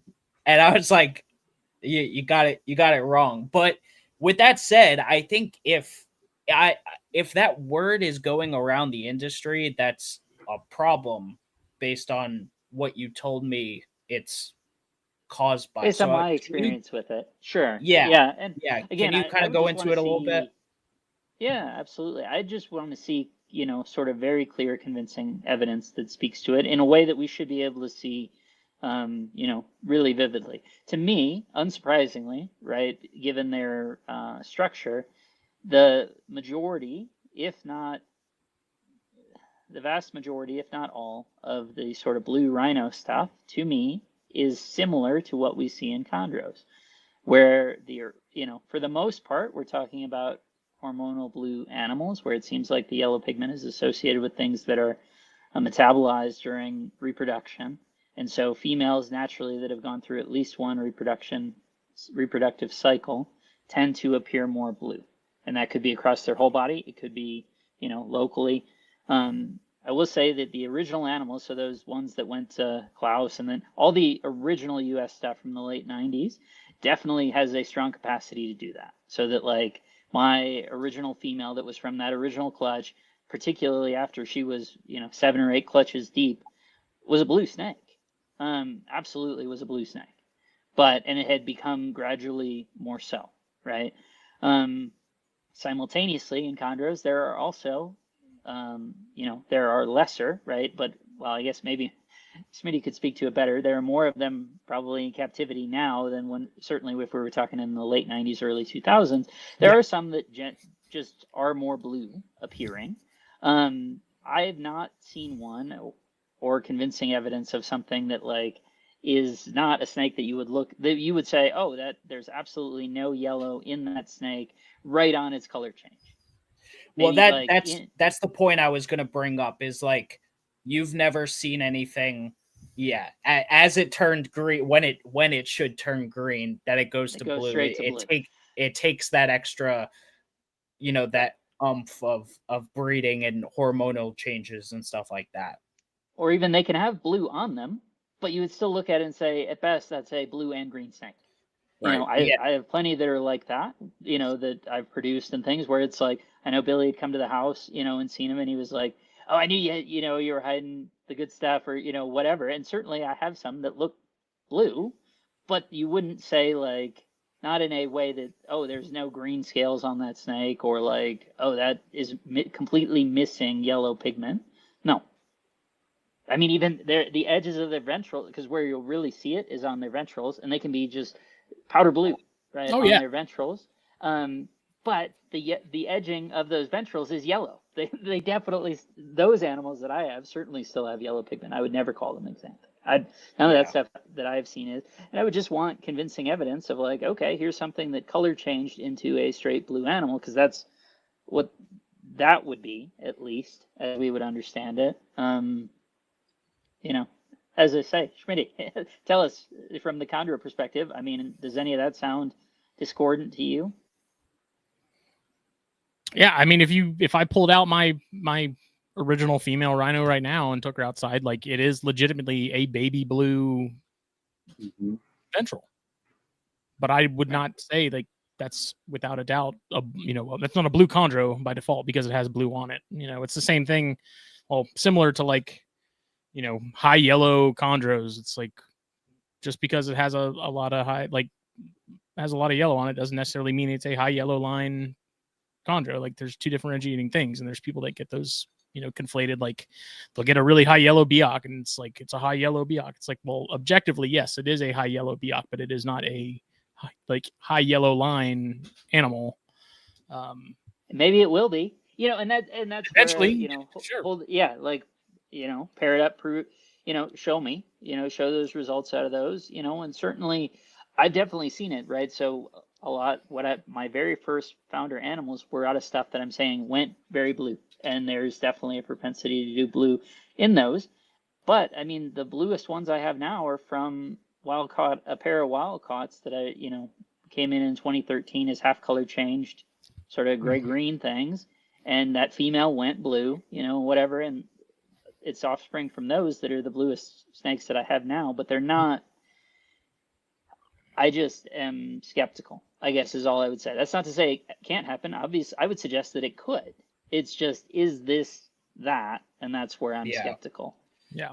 Yeah, Right. it's just unfortunate because I've seen people in chats be like, "I'm looking for a blue rhino," and I don't, obviously I don't know who's jumping on like a message like that to say, "Oh yeah, these rhinos came from blue rhinos," and like you're talking about, maybe they're just adults that turn blue eventually, and then leads them into the false sense of spending a bunch of money for a blue animal that eventually doesn't turn blue. Well, So I I just think wanted to bring that topic to. part of the problem is like when pictures of those blue animals are posted, it's sort of presented in a way as if it's a repeatable A recessive trait. thing, like Yeah. that it's a thing that it can be like you can breed two of these together and get this. Yeah, Like it's sort of not a presented in a balanced way as picture. like a line, in the traditional sense. When I'm with Rob. Like I've seen blue rhinos, but I don't believe that you can purposefully produce like a blue rhino. Like it's not. I don't feel that it's a legitimate line. I feel like it's even a stretch to even say it's a line. Personally, I think you have some that are definitely sort of that darker green that I've noticed with like some of my more limey green rhinos. They don't have that blue thing going on, but my deeper like foresty green rhinos have way more of that blue belly thing going on. The more heavily patterned they are, and this sort of fits into that vein as well, This right? girl, Is this girl, the I more think has the likely, capacity. yeah, the more likely that you're more likely to get that dark green in ones that seem to have the heavy white and heavy black than you are in the ones kind of that give that lime impression, right? Mhm. Often don't have the white and black sort of inclusions. So I tracked those like virtually everybody that I saw or heard of buy one of those blues that were from Oh, Europe. really? I mean, and they've been in the country. It's got to be 6 years since that's been a thing. I think it was like maybe the year before COVID, maybe that those right. popped up, and I have private messaged everybody and looked at everyone. They're all green. Yeah. Every one of them is green. They're pretty animals. It's just but like they're- green trees, dude. Like no all- one can tell you what a baby green tree is going to look like Oh, in 5 years. absolutely. I don't care who they are. And we're also talking, it's like 3 adults that are like that crazy crystal blue that are being shown And around. it's the same pictures for the most Exactly. part, right? Then when they brought one to the show or whatever, but that one that was at the show, to me, just struck me in terms of its physiology of saying, yeah, that looks to me like probably a 10 to 12 to 15-year-old female that has had 6, 7, 8 clutches. And I don't know what she looked like before that, but like as Right. whoever was holding in the video, or I think it was Dave Kaufman, right? He's holding the snake at Right. this thing, and I'm just like, yeah, I mean, that's what my original one looked like too, at that age. Like, and that's not to say it's definitively on. I don't own any of that stuff. No exposure to it. Haven't even done what Chaz has done in terms of trying to track it down or whatever. I'm just saying my experience with my own animals has been that I've seen similar things in things that are, well, actually the thing that made me laugh out of the Europe aspect of that is just like, to me, when I saw that, I was just like, oh, wow, that's just, original. It's a original or maybe an F1 out of that original class stuff. That's honest. My honest take was just like, oh, that's just, maybe that was from that first clutch that they got, that's a 2000 animal or whatever, 20, I mean, 22 or 23 from that clutch. In based on what you guys have said, and I hate to brag, but this is my female, which Terry produced that, by the way. I got it secondhand, but Terry produced that animal. If I Nice. had to guess, this is an animal that would go towards that color scheme after it breeds, but she's very pretty. I love this animal, but yeah. Yeah, absolutely. I mean, you can already see blues in that, right? Yes. But the other thing that I've seen, putting them, previously having them either in tubs or just on like shop light sort of things, putting them under the luminized UVA or the luminized bulbs, right? Those ones aren't UVA, but the in the luminized bulbs, you can tell even during the times of day based on how much light is coming out, they look different. And actually the way the luminized bulb works, it's sort of these individual cells and things, they look different. Like you can see like the lighting on the animal and it makes it look different. So much of this, it's not even sort of photo manipulation or anything. It's, well, what's the light and what does it actually look like? Is it outside, and what is then real, right? If I'm keeping them, I guess what I would say is they look more blue not under that light than they do under the luminized lights. Under the luminized lights, they don't look as blue. Yeah. And I wish legit blue rhinos existed. Like if that was that'd be awesome. I'm not against it at all. I just think it's a lot of it's very misleading. And maybe that not even necessarily intentionally misleading, but people say one thing when they post pictures of it, and then people who see that and take that in interpret it as, oh, this is a thing. I want one. Let me go find one. And then, they get taken advantage of by bad actors or, whatever. So, I mean, to spend sub $4,000 on a color that is unproven. Right. I mean, it's just, to me, and that was the thing, Chaz, to me, is it felt unethical, to be honest with you. And that swings both ways, right? It's taking advantage of that person, but then it's also sort of engendering this attitude that, oh, you don't have this? Well, then your stuff is less than. And it's like, neither is true. They're the same. Like that's the thing. You can pay however much or little you want to pay, I guess, however much, right. Maybe not little. Someone has to be willing to part with it for that. But like, but to me, I just felt it was disingenuous to call them different. I'm with you. They certainly are neat, and it would be neat if it's that are double the price as everything else. Yeah, I mean, again, in that same, I did want to hit on this a little bit briefly, right? You had mentioned that, Chaz. So I will say, I am skeptical of that paper. To me, and as I think Dr. Loafman was the one, and maybe it was even on Fight Club when we had him on for Grilling the Expert, where he had brought it up sort of relevant to a different conversation, just in terms of defining speciation and things. I just felt like it was relatively weak. The argument that was being made was relatively weak. And my position just within sort of taxonomy, right, is that it's all essentially someone's making an argument and you can buy it or take it or leave it, right? And you can be swimming upstream, you can be swimming with the current, whatever it is, that's up to you. My own position is to be skeptical of that, mostly because there are things, more so when we're talking about like the L'Oreal scales or the subocular, it was either subocular or L'Oreal scales, where it's like, oh, they're always divided across this sample of, I mean, we're talking very small sample sizes for both, particularly for sort of mainland contrary examples that are discussed in the paper. And I would just say that I've never had one that completely lacked the subocular stripe, the black stripe. I've had them where they're like reduced, absolutely, in terms of the wild animals, but I never had one that was totally missing. So to the extent that totally missing, that is a distinguishing feature of that population, I've never had that population.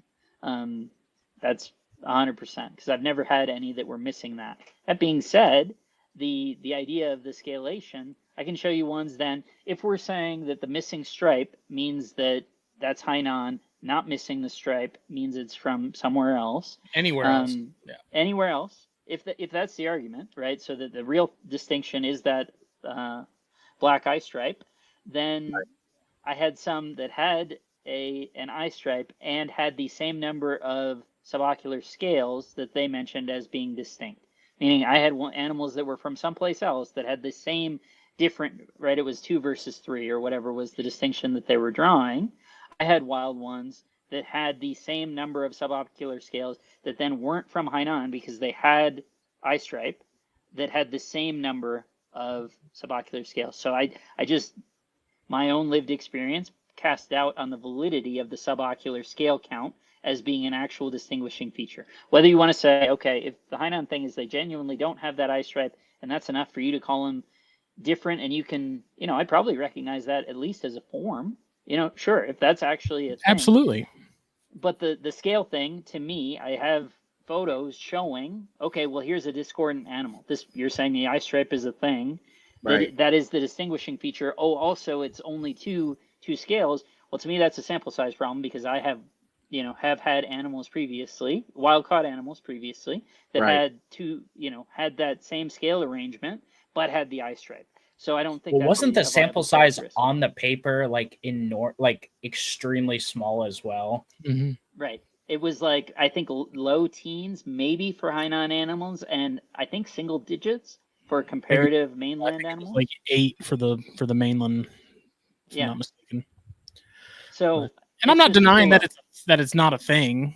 Like, I'm not saying they're not something that shouldn't Just a be f- recognized, just as, even if it's just an insular form or something. Like, I'm with you. phenotypic variation. Just But right, and it can be consistent to that island, and that's fine. I would just say that, again, to the extent the eye stripe is a consistent feature of that population, I've never had those because I've never had any or produced any that were missing an eye stripe. But I have had some that have that same number of subocular scales that they mentioned. The guy that wrote the paper, Van Walsh, I had tracked him down to try to get him on the show. Did not end up working out. No. I thought it'd be pretty cool though. Yeah, I'd love to hear more about it. Obviously, as I'm freely saying here, I have no firsthand exposure with those animals at all. I haven't been there. I have no idea. The eye stripe thing, if it's a consistent thing, honestly, it's sort of a bummer. Like, I get it that they're different. It's sort of a bummer to me because it makes their face is so cool, and I think that eye stripe is super cool. And the super heavy agree. striped ones, it looks cool.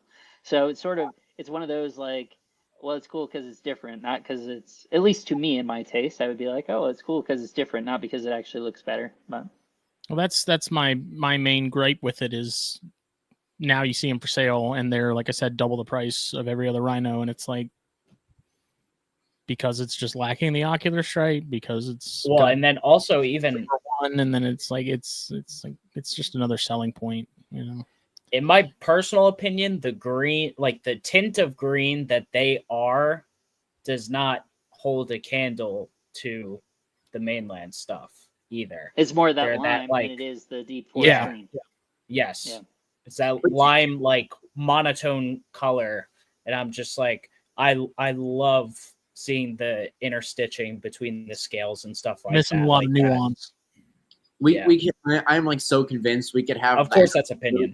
prettiest forms of any animal, and like somebody would find like an ugly brown version of it, but there's only 5, and people would just pay out the wazoo for it. It doesn't even matter the price because again, I have it and you don't. It's like, Right. It doesn't even matter how nice or attractive or anything else. It's Exclusivity, right? That's the, Right. right. Sure. Reen asked here a good question that we didn't really address. How old can they breed? I think we should start with like, what would be the minimum age you'd pair a female? I'm assuming the answer is like 4-ish years, but you guys can kind of take that. 3 years, 300 grams, 3 feet. The rule of threes. Yeah. Make sure you only feed them 47-gram mice. I'm kidding. I've heard people getting clutches from animals that were 18 months old. That's just crazy. I can't imagine that.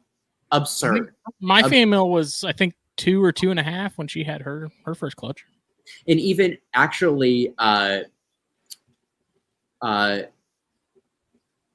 think it was Josh Alder had an animal that was 2 years old that I think he said he moved the male over for 1 day into its tank, and they locked up and the thing dropped 10 eggs on him at 2 years old. I'm gonna show you my 2-year-old rhino male. This is the animal I'm worried to put with my female. You're talking about an animal that ate right off the rip with no fuss or anything and was fed the maximum. Like it Right. could take. I mean, that's the big, confounding factor is how are you keeping them and what are you feeding them and what, like, Right. what's your approach with them? For sure. I It think definitely is possible. I think for me, I'm pretty happy to shoot for that 3 and 4 year range. I haven't done any experimenting on, like, you're 3 years old, but like a little on the smaller side. Like, would you go? I'm not to that point of like playing with things yet. But I think this like next coming season, like I have one girl up here Can who's you grab the, so I see you, Joe. Can you grab the female? Yeah. So I Yeah. can see that one. I'll try to get her out of her cage. Hold on 1 minute. It's just dark in here. I can't see. Pair them right now. The rules are there ain't no rules. If they go, they go.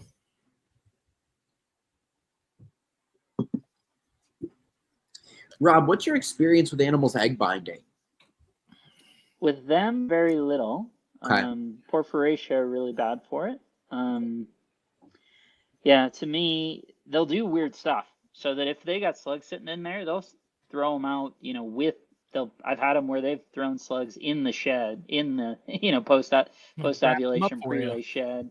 I've had them where I've had confusion where I got a shed off of the ovulation, not sort of so that I got double sheds and then having them lay off of that. To me, the weird thing that they'll do, the disconcerting thing. Yeah, Joe, to me, you compare those, that's fine. And by the way, Rob, just to contribute, I had that happen with a cockeye this year. She shed and laid her slugs shortly after it. Okay, yeah, not quite, but very shortly after. And even the first clutch where I got good eggs, and I think the reason the incubation took so long was because she laid them very soon after shedding, and those things didn't hatch until I actually cut one because I was so concerned, but the first one I cut at 73, and then the second one hatched at 76. I was just like, it was just an unreal timing. So, yeah. So that's, to me, the biggest weirdness you'll see is they can just start like dropping them. And invariably those aren't good.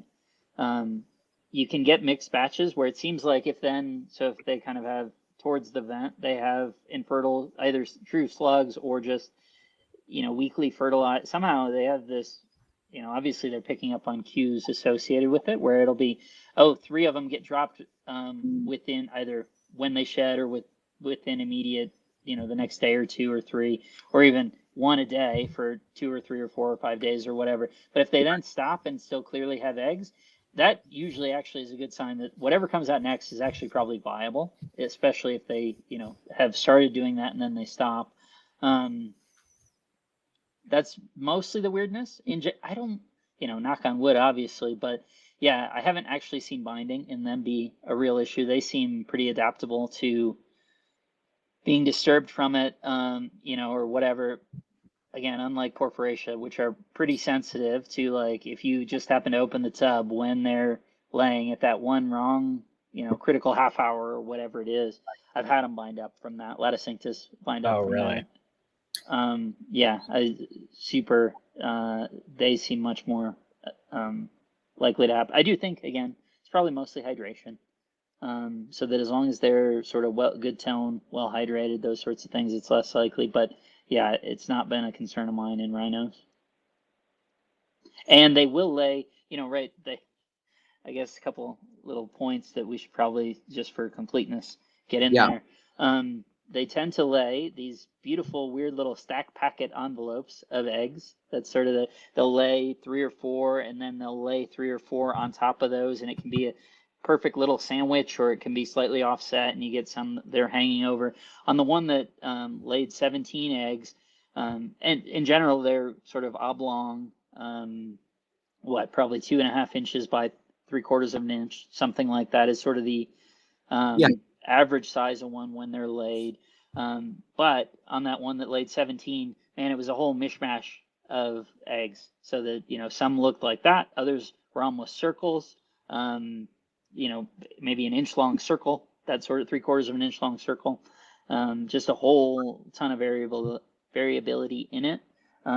It always seems to me that they sort of are going to lay the same or similar mass of eggs that they're going to lay, and it's just a question of how many eggs that it is, so that you might get 6 really big eggs, Right. or really long eggs, I should say, or it might be 8 or 9 that are slightly shorter and slightly less wide, but it's probably about the same mass as it otherwise would be. And then that 17, as I say, became a whole, maybe half of them looked like normal rhino eggs, and the other half were just sort of a mishmash mess of different sizes and things and whatever. And I didn't hatch out 17. I don't remember how many hatched out of that. I guess things to hit on too, right, Joe? Presumably want to get in there would be incubation temperature. To me, at least in my conditions, my goal is always trying to keep them as cool as I possibly can. I talked about, so I don't have an AC access to that. So it's always, I try and get them into the largest container I can. Usually it just means like a shoebox. They're a little bit sensitive, at least here, to dehydration. So in terms of trying to make sure they're nested as well as they can be relative to humidity, and then I've used perlite, vermiculite, the light grid stuff. At this point, based on my conditions, I just half bury them in vermiculite in a shoebox, and then I set it on the floor in the basement, trying to keep it as cold as I possibly can.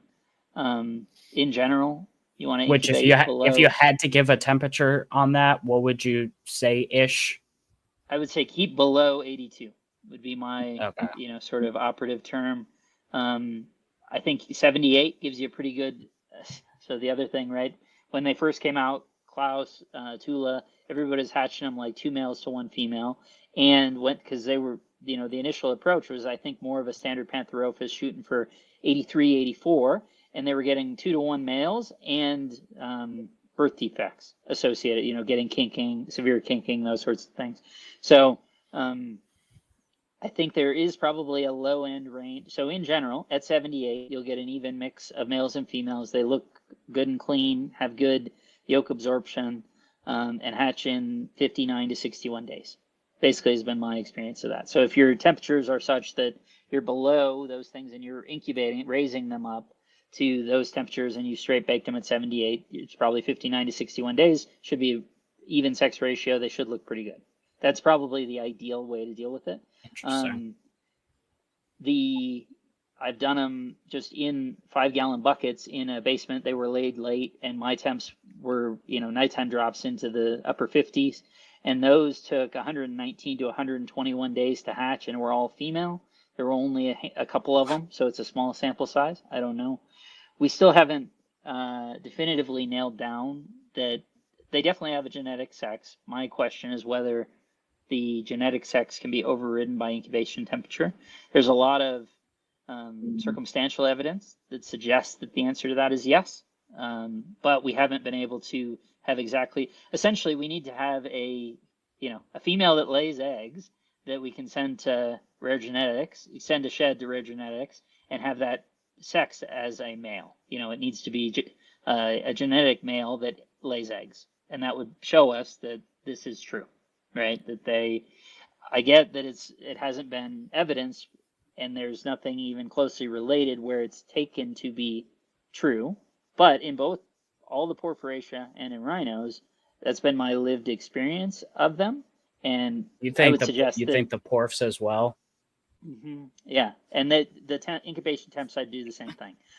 That's it's interesting you mentioned that, because I'm sending off these first 2 cock size sheds because I'm so, not that I'm unconfident with popping. I know how to pop a baby rat snake, but they're also so small. But the first 2 are popping both as females right now, but I just don't know if I'm messing up. Sure. I asked Clint as well. Clint said, yeah, I tend to get female heavy on my porfex. I'm like, well, that's interesting. And I did incubate them mid 70s, which is what I'm doing for this clutch of 5. And now that I have ball python eggs, I'm actually letting them incubate in the room, which is again mid 70s. So Yeah. So no, that's definitely been my lived experience. I guess the thing I would say, right, as I'm framing it of saying, oh well, hasn't been proven to be something that exists in anything closely related. My question would be, well, who's been looking and how have they been looking? Because Mhm. the Right. answer to both those is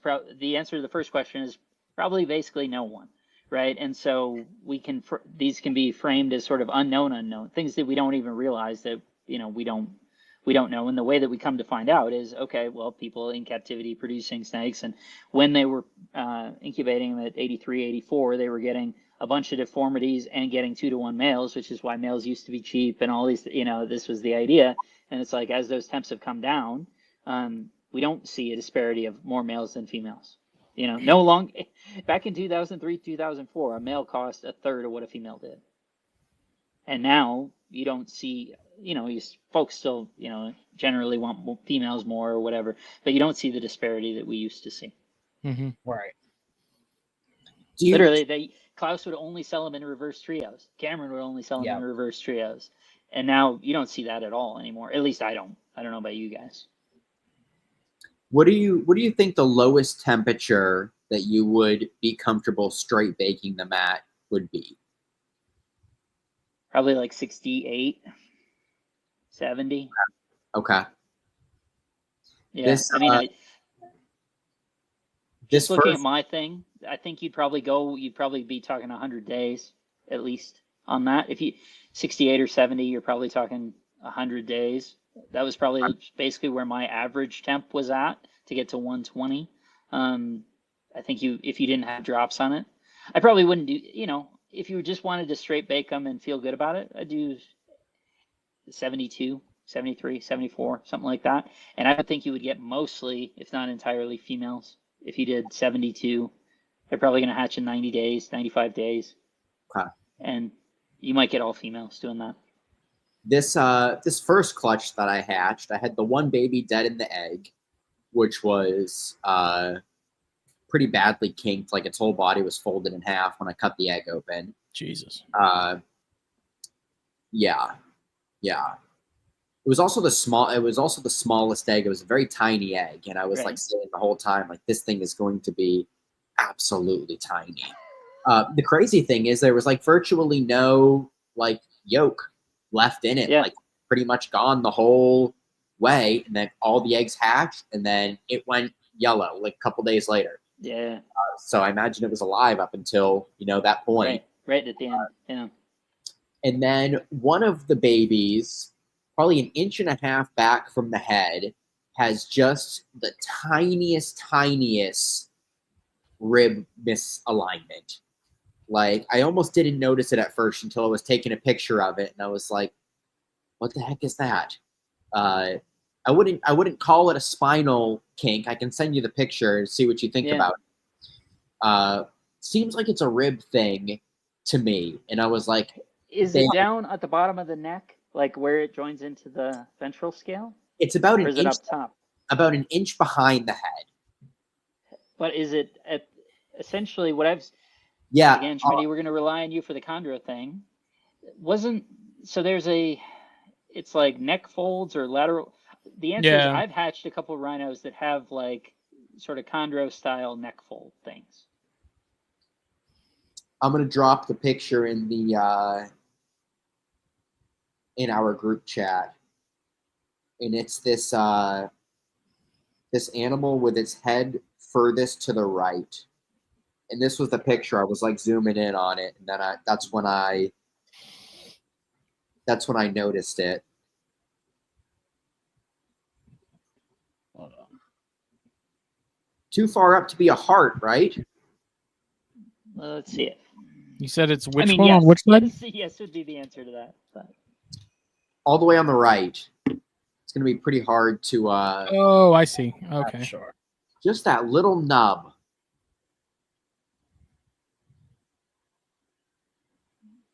make it any bigger. Hold on. Oh. Wait.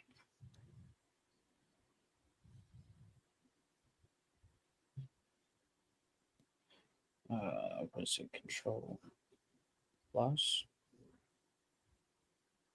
That's zooming it out.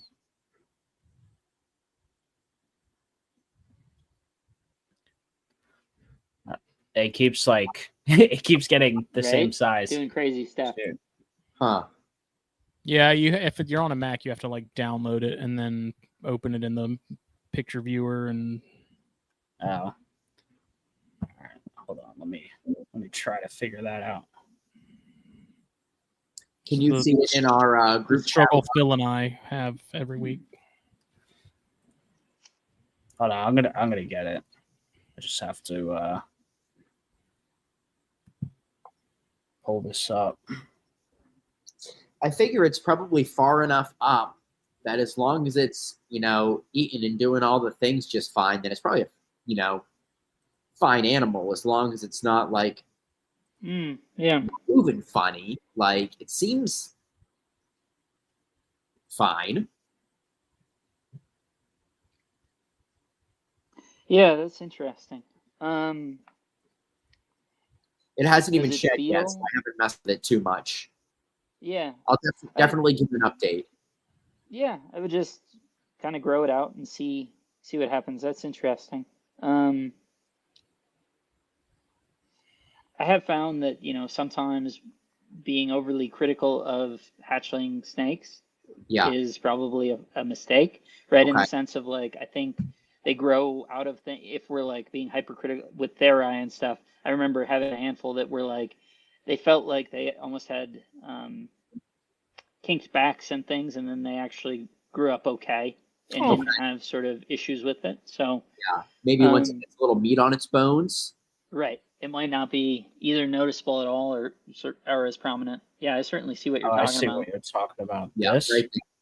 Yeah. And again, nothing too crazy. I ran my finger down its spine. It feels perfectly flat. Like doesn't seem too weird. But I took that picture, and it was out there in the sun, and it just caught my eye. Right, you saw it. Yeah, for sure. Yeah, it'll be interesting. Yeah. I figured I was planning on probably keeping this whole clutch back. It's just the 4 of those. And the first 2 that shed seem to be females, which is great. I think either way, yeah, maybe it'll just turn out fine, and it's probably better with me than anybody else. Unless I sell it. I don't want to sell something as a pet only animal if I don't have to. Like, right. For sure. And I mean, you see some weirdness, right? I have one rhino that, came out of the egg with its horn, it just has a horn that goes immediate to the left. And, through his whole life, it just hasn't moved for the most part, right? When they're born, they can be sort of, they're usually adhered to the top of their head almost by the albumin and stuff as they're coming out, associated with pushing and things. And they'll spring out. And some have longer ones, some have shorter ones, some are more rounded. But this one is just always lean to the left. And it's it's not the basically size of the horn that matters. Yeah, exactly right. Like Rudolph, so he came out different too. He it's just stayed that way, and it's not from damage or anything like that. I guess worth highlighting. So one of the, I think it must have been that second batch that I had gotten from Cameron. One of them, a male had come in with its horn half hanging off, presumably associated with trauma from being imported and things. And when it had its first shed, it just shed it off, and it was shed clean with a scar right on the front of the nose.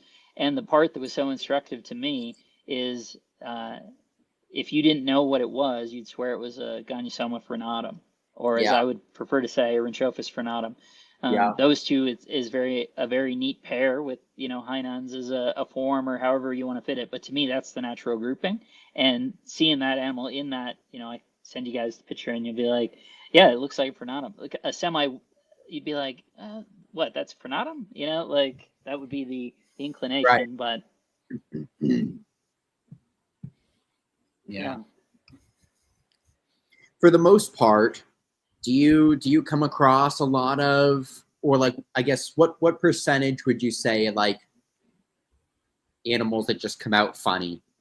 Like, do you get any sort of like weird like tail kinking or horn deformities or like anything like that?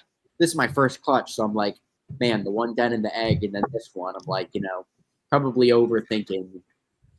Yeah, I mean, what I've seen more is like it's almost like they have a little bit of a compressed tail, so that it's like more scales in a row than you would think. It's almost like, oh, this maybe would have been an inch longer, and instead it's all just a little bit like sort of tightly stacked. I have a female that's like that, right at the base or right at the end of the terminal end of the tail and stuff. So she lays eggs and stuff without issue, but you'll occasionally see those things. I would say that getting 3/4 really good, perfect looking stuff, you're doing pretty good. I think that's a fair number.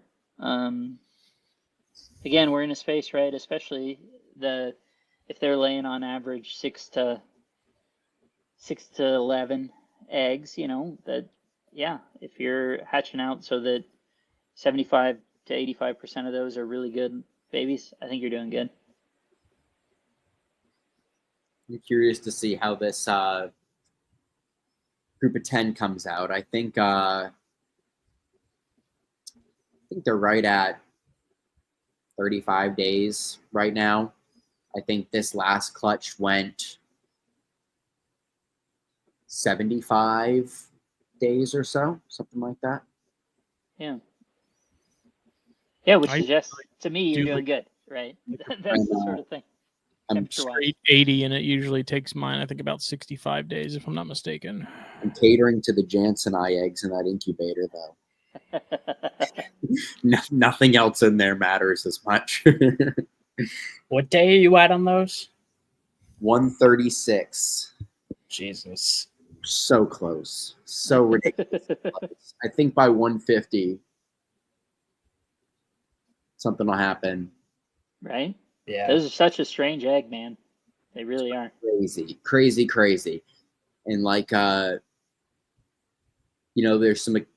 people have like accounts of like, towards the end of incubation, lower the temperature a little bit, raise the moisture levels, blah, blah, blah, help soften the egg. And I'm like just scared to death to do like absolutely anything. Like I have that Govee alarm set, so if that temperature like moves at all, like I get the text, the ring, the email I just want to know exactly what's going on. It's just so close. And I candled one of the eggs, and it is like just perfect movement. Like nice. There, it's either coming out alive or coming out dead. But there's a snake. There's a snake in there. Well, I mean, to give you some, I don't know if it's hope or optimism or not, right? So I think basically all the U.S. captive bred black Jansenii came from a pair that were at Denver Zoo on display. Okay. Like all the ones, so that they were just wholesaling them to Cameron, and so that was where Freight was getting them. It was where I was getting them. I think it took like 2 years, which was probably 7 or 8 clutches, to finally get good hatches they were good eggs, but to hatch good babies took like 2.5 years of clutches, getting 3 or 4 clutches a year. And like on the second, the last one before they started hatching, kind of had it nailed down and we're getting good hatchings from them. There was a baby that had tied itself into a knot within the eggs and like pulled as tight as you possibly could, but inside the egg was this, little beautiful Jansenii that had tied itself into a pretzel and then clearly gone taut both directions. And it was just, then drowned in the egg. So they're tough. They're tough, man. Just those super lineated eggs. It's just a very, you guys had talked about it a little bit on the Ganyosoma thing, but I think if folks haven't really seen and felt one and played around with it, don't really appreciate how different they are. It's very very crazy to see. It's almost like they're assembled, like it's like wood floor paneling pieces that are like assembled like this. It's not what the Drymarchon have rough shelled eggs, right? Is the thing, so there's a weirdness. There are other species that lay weird eggs, but Yeah, like, and the beauty snakes lay weird eggs, but not exactly like, true Ghani eggs. Yeah, like the blue beauty eggs and the Ridley eye are like, you can tell that the eggs are under pressure, But they're whereas not like this, like, it's this layering almost, I like, yeah, I feel like you could look at these Jansen eye wrong and they would burst. Like they've got the stretch started now where it's like or they're living, yeah, they get this little bubbling out of them and stuff. Yeah. Yep. I check them 10 times a day. I look in there. I kid you not, like 10 times a day. It is the first thing I do when I wake up. I mean, I roll over and turn that light on and look in there because I'm just like so anxious to see it happen. Well, fingers crossed for you, man. That'll be super cool. Yeah. So. It's too late for All some right, of us, fellas. Chad. You have to make it happen. How was your egg? It's done. It's done. Really? Yep. Oh man. Yeah, it's a bummer, man. Which one? What, the You got female it or just what? kicked off? No, it's that what just you're- it's progressively getting grosser and grosser. Like the dying cat I refuse to bury, just been dead for weeks, is just petrifying under my couch. How many what day do you think it is right now? 150? 160? We're probably in the 160 range now. It was late in March. Which the longest incubation recorded on Jansen eye was 182 days. It's looking worse and starting to smell a little too. So I think it's done. The stuff is sticking to the side of it instead. Yeah. Let's Yeah. don't have dreams, kids. You'll just get crushed. You'll do it one day, buddy. Not when I only have a female now too. Well, Yeah. we gotta change that. Like soon. Like before winter. I don't have the emotional energy anymore for it, Chaz. My spirit is broken. Listen, buy it, I'll establish it. You can come pick it up. It's too painful.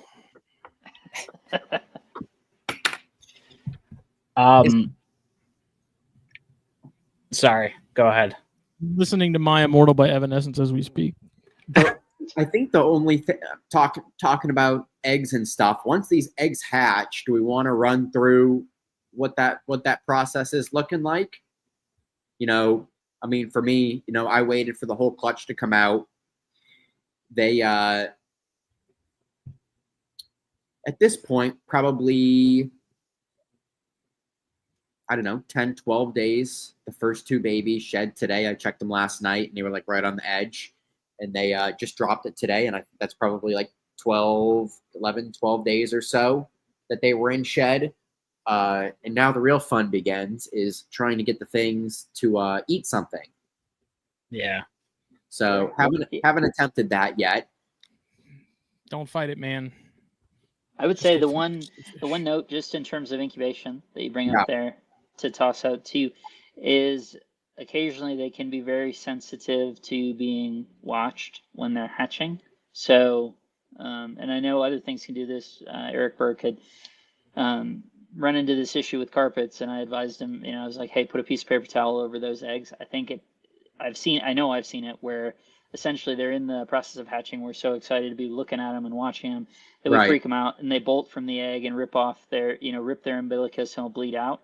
I've heard you say that before. So it's almost like once they start hatching, that's when you need to really put the box away and come back in 5 days, or whatever it is, whatever works for you. But and putting a piece of paper towel or something on there to at least make a little bit of a barrier, give them some security. That's not, hey, there's this giant thing I got to run. Because nothing.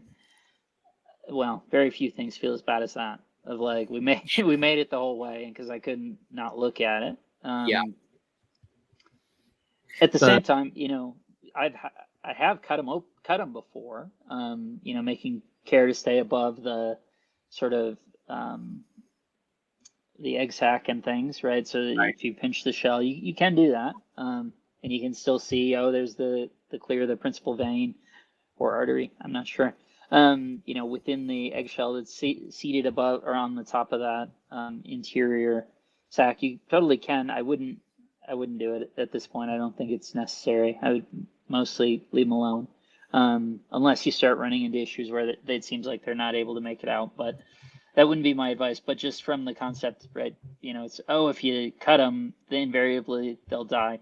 No, that you probably if you nick that blood flow, then maybe you're probably running into the same sort of issue as if they ripped the umbilicus. But Right. it definitely is absolutely possible to do it. I can send you a photo of a whole clutch that's like that, all of them with the vein sitting over the top, and all those hatched out totally fine. So. I don't think Daniel has had much issue with them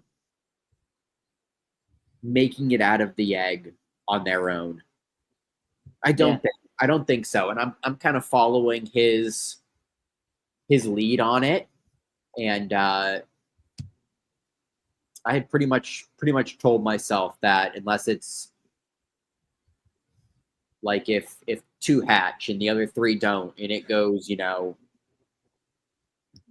10 days, right. 2 weeks, substantially longer. Then maybe I would do something. They're pretty easy to candle, so I'd probably candle them first, and if they're still moving good, I'd probably just leave them.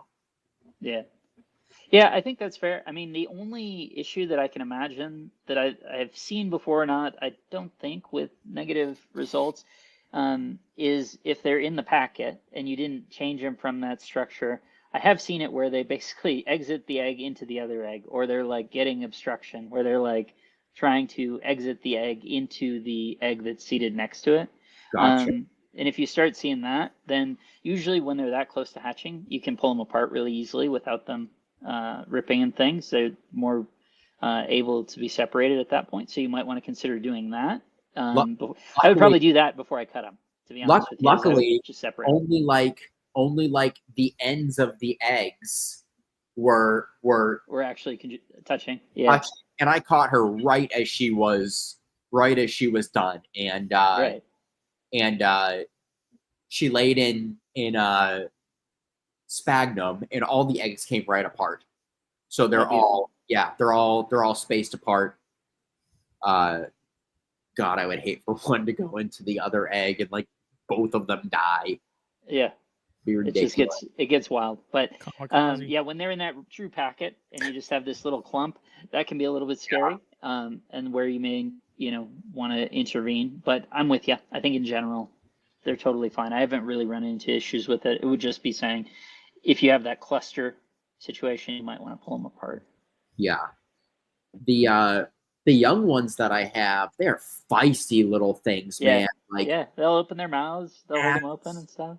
As strong as any other snake of their size. Like, I mean, pushing the hides aside and like flinging substrate, like they're strong, man. Guys. Yeah. And now I've got a sweet taste of what that's gonna look like. It's like this youngest girl that I have was born mid-May, and she was just being a picky eater. And Daniel's like, "Do you want me to send her to you?" And I was like, "Send her." Threw in a 16-ounce deli cup with a live fuzzy. She swallowed the thing 24 hours after being here. So it was like fantastic. Beautiful. Yeah. As far as rhinos, because I'm like equally as I'm more concerned about getting rhinos to eat than anything anything else. Are you still using rosy reds at this point? Yeah, I mean, and then I try my first step. Well, obviously, if I can start, Cameron always had a magic touch at his place. He'd toss in little live pinks and they would eat them. And I'm going, this doesn't happen at my house. I just don't. So sure, give it a try, because who knows, maybe it will. Maybe 1 in 10, for me. That's probably where I start. And then I try and do just pink pieces in the bowl, Okay. kind of trying to have some attraction to it to see if they'll go for it. Again, very minimal effect. I haven't found scenting to make any difference in that instance. So yeah, I guess where I'm at mostly then at this point, I've done the different things you can do. Where I'm at is doing rosy reds and then trying to transition off of it as quick as I can, even meaning like within one, try it in there. Right. And I'll even put pinks in with that first time that I try fish to see, and not even pinks, but chunks of pinks, frozen pinks, frozen thought, and just to see if he. It's almost like once they're in that mode, and their own movement within the water bowl is giving action to those pieces and things. So that's basically what my process would be at this point. Have you ever had luck just drop feeding frozen thawed right off the rip? I don't know that I've really been in a spot to try frozen. I certainly have tried it with live and very occasionally some latent. But I don't know that I've tried frozen thawed.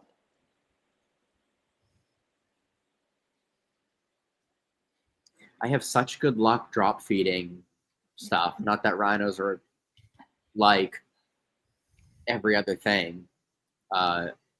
Yeah, I mean, right. And as you know, once they eat or once they're willing to go for it, they're about as good a feeder as you can have. Oh yeah. The first 2 rhinos that I ever got were just little tiny babies, and they didn't eat for me for 13 weeks. My second Asiatic, I had blue beauties, which are like choke down anything that they can get their mouth on, and then the rhinos, went 13 weeks no food. And just like you were saying, they ate, they took those pinkies and then didn't stop. Yeah, I mean, I've found that once they've switched over, they're pretty like Alterno. Like once you get them going, they're pretty much locked on from that point. I think the pinkies I have right now are just a little too big. But I have live. We breed mice at work, so I think I'm just gonna go, live day olds. It's only 4 right now, so 4 babies. I will say that in my experience, if you're trying if you put in the work, if you're not overwhelmed by it, it's very rare to just lose them. Yeah, I mean, if you're willing to do the manipulations required, the fish thing is the sort of easy button. Fish thing transitioning to pink parts in the water bowl and whatever. That's the easy button. If you're willing to put in the time, as I'm sure you are on your first batch of them, like I will be shocked if you don't have all of them eat something. Because to me, like the other method, right? What I used to do for years is more like a chondro thing, where you hold them in one hand. Not that you necessarily would be grabbing the chondros to do it, but having them, in the chondro context or a little pit viper context, have them on a perch, and then basically you just want to keep them from moving, and then you're trying to agitate them, initiate a bite, and have the bird have eater them hold it in their mouth, and just it's almost like they go catatonic for 15 seconds to 75 seconds, and just sort of come back to, and they're like, oh, there's something in my mouth, I'll eat it. Or irritatingly, they start whipping their head around to fling it out. They can do that too. With these, because you can grab them without any concern, I hold them in mid-body with my offhand, and then do the same thing. But because you're holding it, they can't really run on you, and that's the advantage. And then you can, as long as Schmitty hit it, again, it's sort of a chondro thing too, where it's as long as they're willing to stand and fight, I mean, you can get that thing to eat. It's a test of your patience, not whether it will happen. You can totally feed them that way. It's just if you're dealing with 30 of them, that's Right. tiring. Mhm. Right. So yeah, I mean, again, honestly, very rare to actually wind up losing them. Yeah, I don't think I've lost one yet from one not eating. Yeah, it really is. I mean, I wouldn't be concerned about it from that. And they come out, as you've seen, so robust, right? Compared to even Therai and Alterna and things. Mhm. The Therai and Alterna, it's just easy enough. You just feed them tails. Like, it's super easy. You just feed them tails. And in that same way of like starting it, you're holding on to them. You don't want to be forcing it all the way down. You want them to voluntarily accept it. There are other things, to me, honestly, Eastern hognose are much harder because they're such a wide snake that tails don't work. Like, Yeah. their physiology doesn't work for tails. You would have to try and do like a whole pinky or something because the girth on the Namibian house snakes, great for tailing because they have that thin body form. It works great. Not an issue.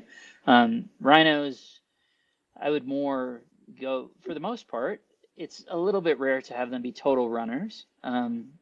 And heck, even you probably have some feel for it now based on how they've been for you. Basically, all of them willing to bite, when you grab them or whatever, if you hold them at mid-body and bopped them on the nose. Yeah. So I mean, you'll get all those to eat, man. No worries at all. I have my first clutch of Western hogs that I'm dealing with also. Yeah. So, See, that's, to me, those are, in its own way, those are harder. okay. If you had the same number, and that number is not a high number, which It's would not. make things kind of equal, all things being equal, if you had 4 of each, I would say I would be more concerned about getting those Western hognose started. As crazy as it sounds, I'd be more concerned about getting those Western hognose started than I would be the rhinos. The rhinos will eat something, especially if they will bite, they will eat something for sure. Right. I've had some pretty stubborn snakes before that I had to, threw everything at them and then threw everything at them again, and it's like, okay, finally something worked. Yeah,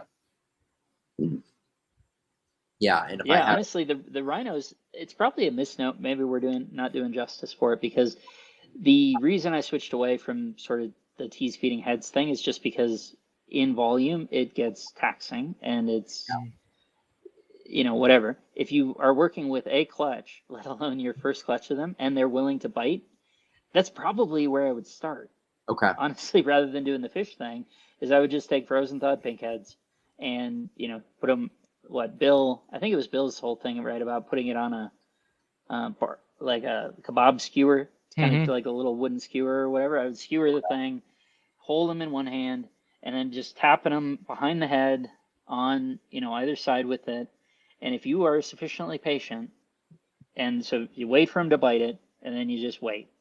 And if they start to eat it, I don't know how well the skewer, I haven't tried the skewer thing, but if that comes out super easily without distorting it in their mouth, do that, or do just force up, whatever little tweezers. And like, you can either hold, again, those, at least you can release super easily. So if the skewer thing works easy enough to get it away from it, that's really what you want, is to minimize the disturbance of letting go. And then you just want to be holding it, watching it, and it'll go still, and then at some point, if you just wait it out, it'll either flick it out, it'll start thrashing to flip it out, or it'll eat it. And I started them for years and years and years that way, and the reason I stopped was purely my own convenience with the fish thing. gotcha. So with only having a handful of them, and if they're willing to bite, I would just do that. Okay, just the head though. You don't think the whole pig? The more, it's like it's sitting in their mouth too long.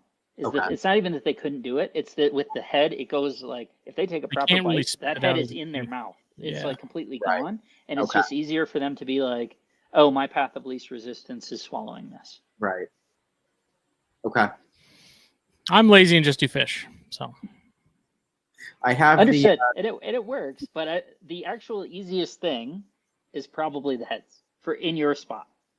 That's probably, if Spitty now has more guppies than PetSmart, but legitimately, like, I think I might.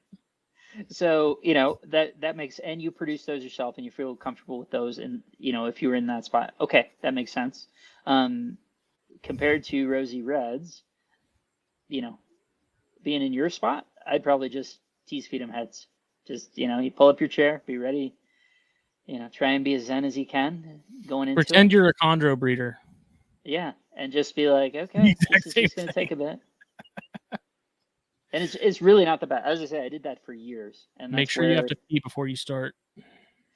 Yeah, be comfortable, you know, put emotionally comfortable, you know, listen to a podcast or whatever, and There's be nothing ready to worse sit there. than trying to get baby chondros to start, and you finally get one to grab that's been put off, and you have to stand there and you have to freeze and you have to piss so bad.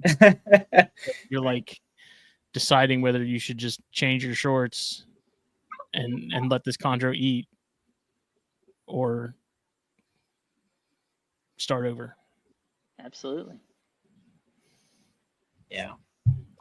I don't know. I just find fish seems to be like what they just naturally want, you know. And Oh, I it put fish definitely in there, is. like the interest is definitely there all of a sudden.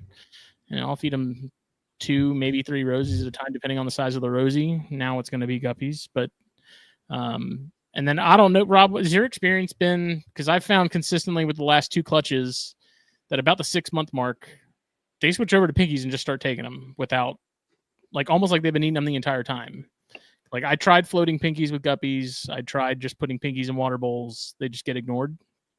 Okay. So what I was doing, kind of similar to what I was doing when I was breeding the Cyanea, like, you know, with the Cyanea it was tails, but with these it's like give them some fish and then maybe a couple days later offer them a pinky, see if they want it. If they don't take it, okay, we do fish again, and then offer them pinkies, and then until they decide to just switch over. Because consistently, like I said, with those last 2 clutches at about the 6-month mark, they switched over to pinkies and we never looked back. So I don't. Yeah, I think that's true. I've never had any that wouldn't switch. That being said, I usually have pretty good success with the floating pieces, and then just I tried getting it a them that couple way. times. And, like, I had some that would take the rosy and the pinky, but then I had some that would just take the rosies and completely ignore the pinky, and it was, the results were so mixed that I was like, this, you know, the water gets pretty gross pretty quick because those pinkies start to disintegrate, and Oh, absolutely. you know.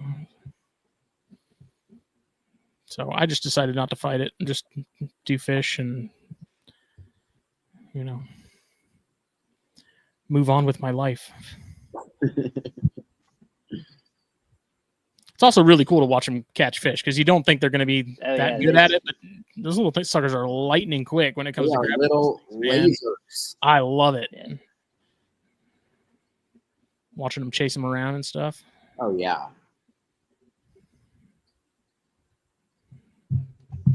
Well, cool, dudes. All right, guys.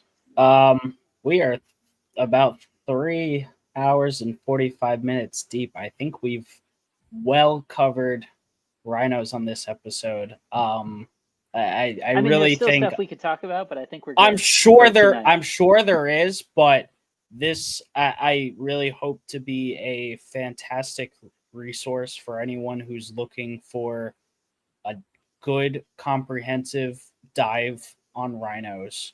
And I really hope potential new keepers listen to this episode and take something away from it.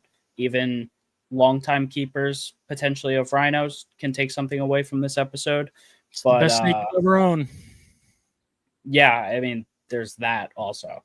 But yeah, no. So I really appreciate you 3 sticking it out with me. Obviously, we had Ryan, we had Jared, who popped on briefly. But yeah, thank you guys for joining tonight. And obviously, like I mentioned before, I have the links to all your Instagrams in the description below. But any final words to the audience or anything? Yes. Terry Burwell, who's in the chat, has a great article on all things rhinos. Kind of goes through the whole deal: housing, feeding, incubation, hatching. I think that's on his own website. Maybe it's a WordPress website. I think you could probably find it pretty easy with a Google search. And then Rob also has a great article, Reptiles Magazine, right? No. No. Mr. Schmitty. Herpetoculturenetwork.com.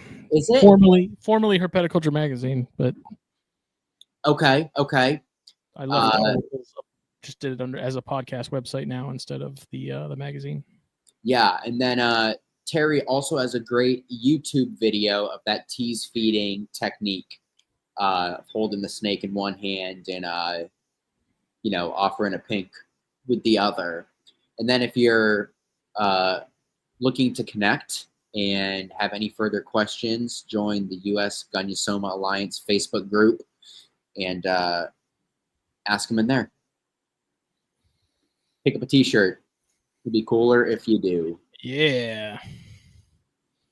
Yeah, I mean, anything that you see about rhinos being difficult or anything like that, it's they're probably some of the easiest snakes I've ever kept in terms of just if you're comfortable, they're comfortable, temp wise, like all that stuff. They're just, to me, they're legitimately one of the best pet snakes. If you're looking for something just purely for enjoyment, that's sort of always out and about, has a lot of personality, really solid eaters, like just enjoyable on all fronts. I feel like that species is hard to beat. It's a very low maintenance animal for sure. Yeah, they're clean the water, clean the cage. More than manageable size. To me, they're just the complete package, and that's everyone should have them. Yep. Sell your barons, get rhinos. Better yet, feed your barons to your rhinos. Just kidding. Don't do that. Barons are cool. I'm not talking if smack Keller about- makes it this far in the episode, he's gonna yell at me. That fool's been Yo, asleep for like that's- 4 hours. The no, street lights that's- came on that's and he had to go also to bed. Yeah. Well, yeah, so thank you guys again. I'm just gonna run the outro while you're all out here. Shout out to fulviusapparel.com. Justin, obviously, thank you for supporting Colubrid Corruption. Once again, audience, you could use code CC10 to get 10% off your order at fulviusapparel.com. Get yourself a hat, a t-shirt, the other merch items that you can get with all cool designs, all cool reptile designs. I have quite a few shirts now.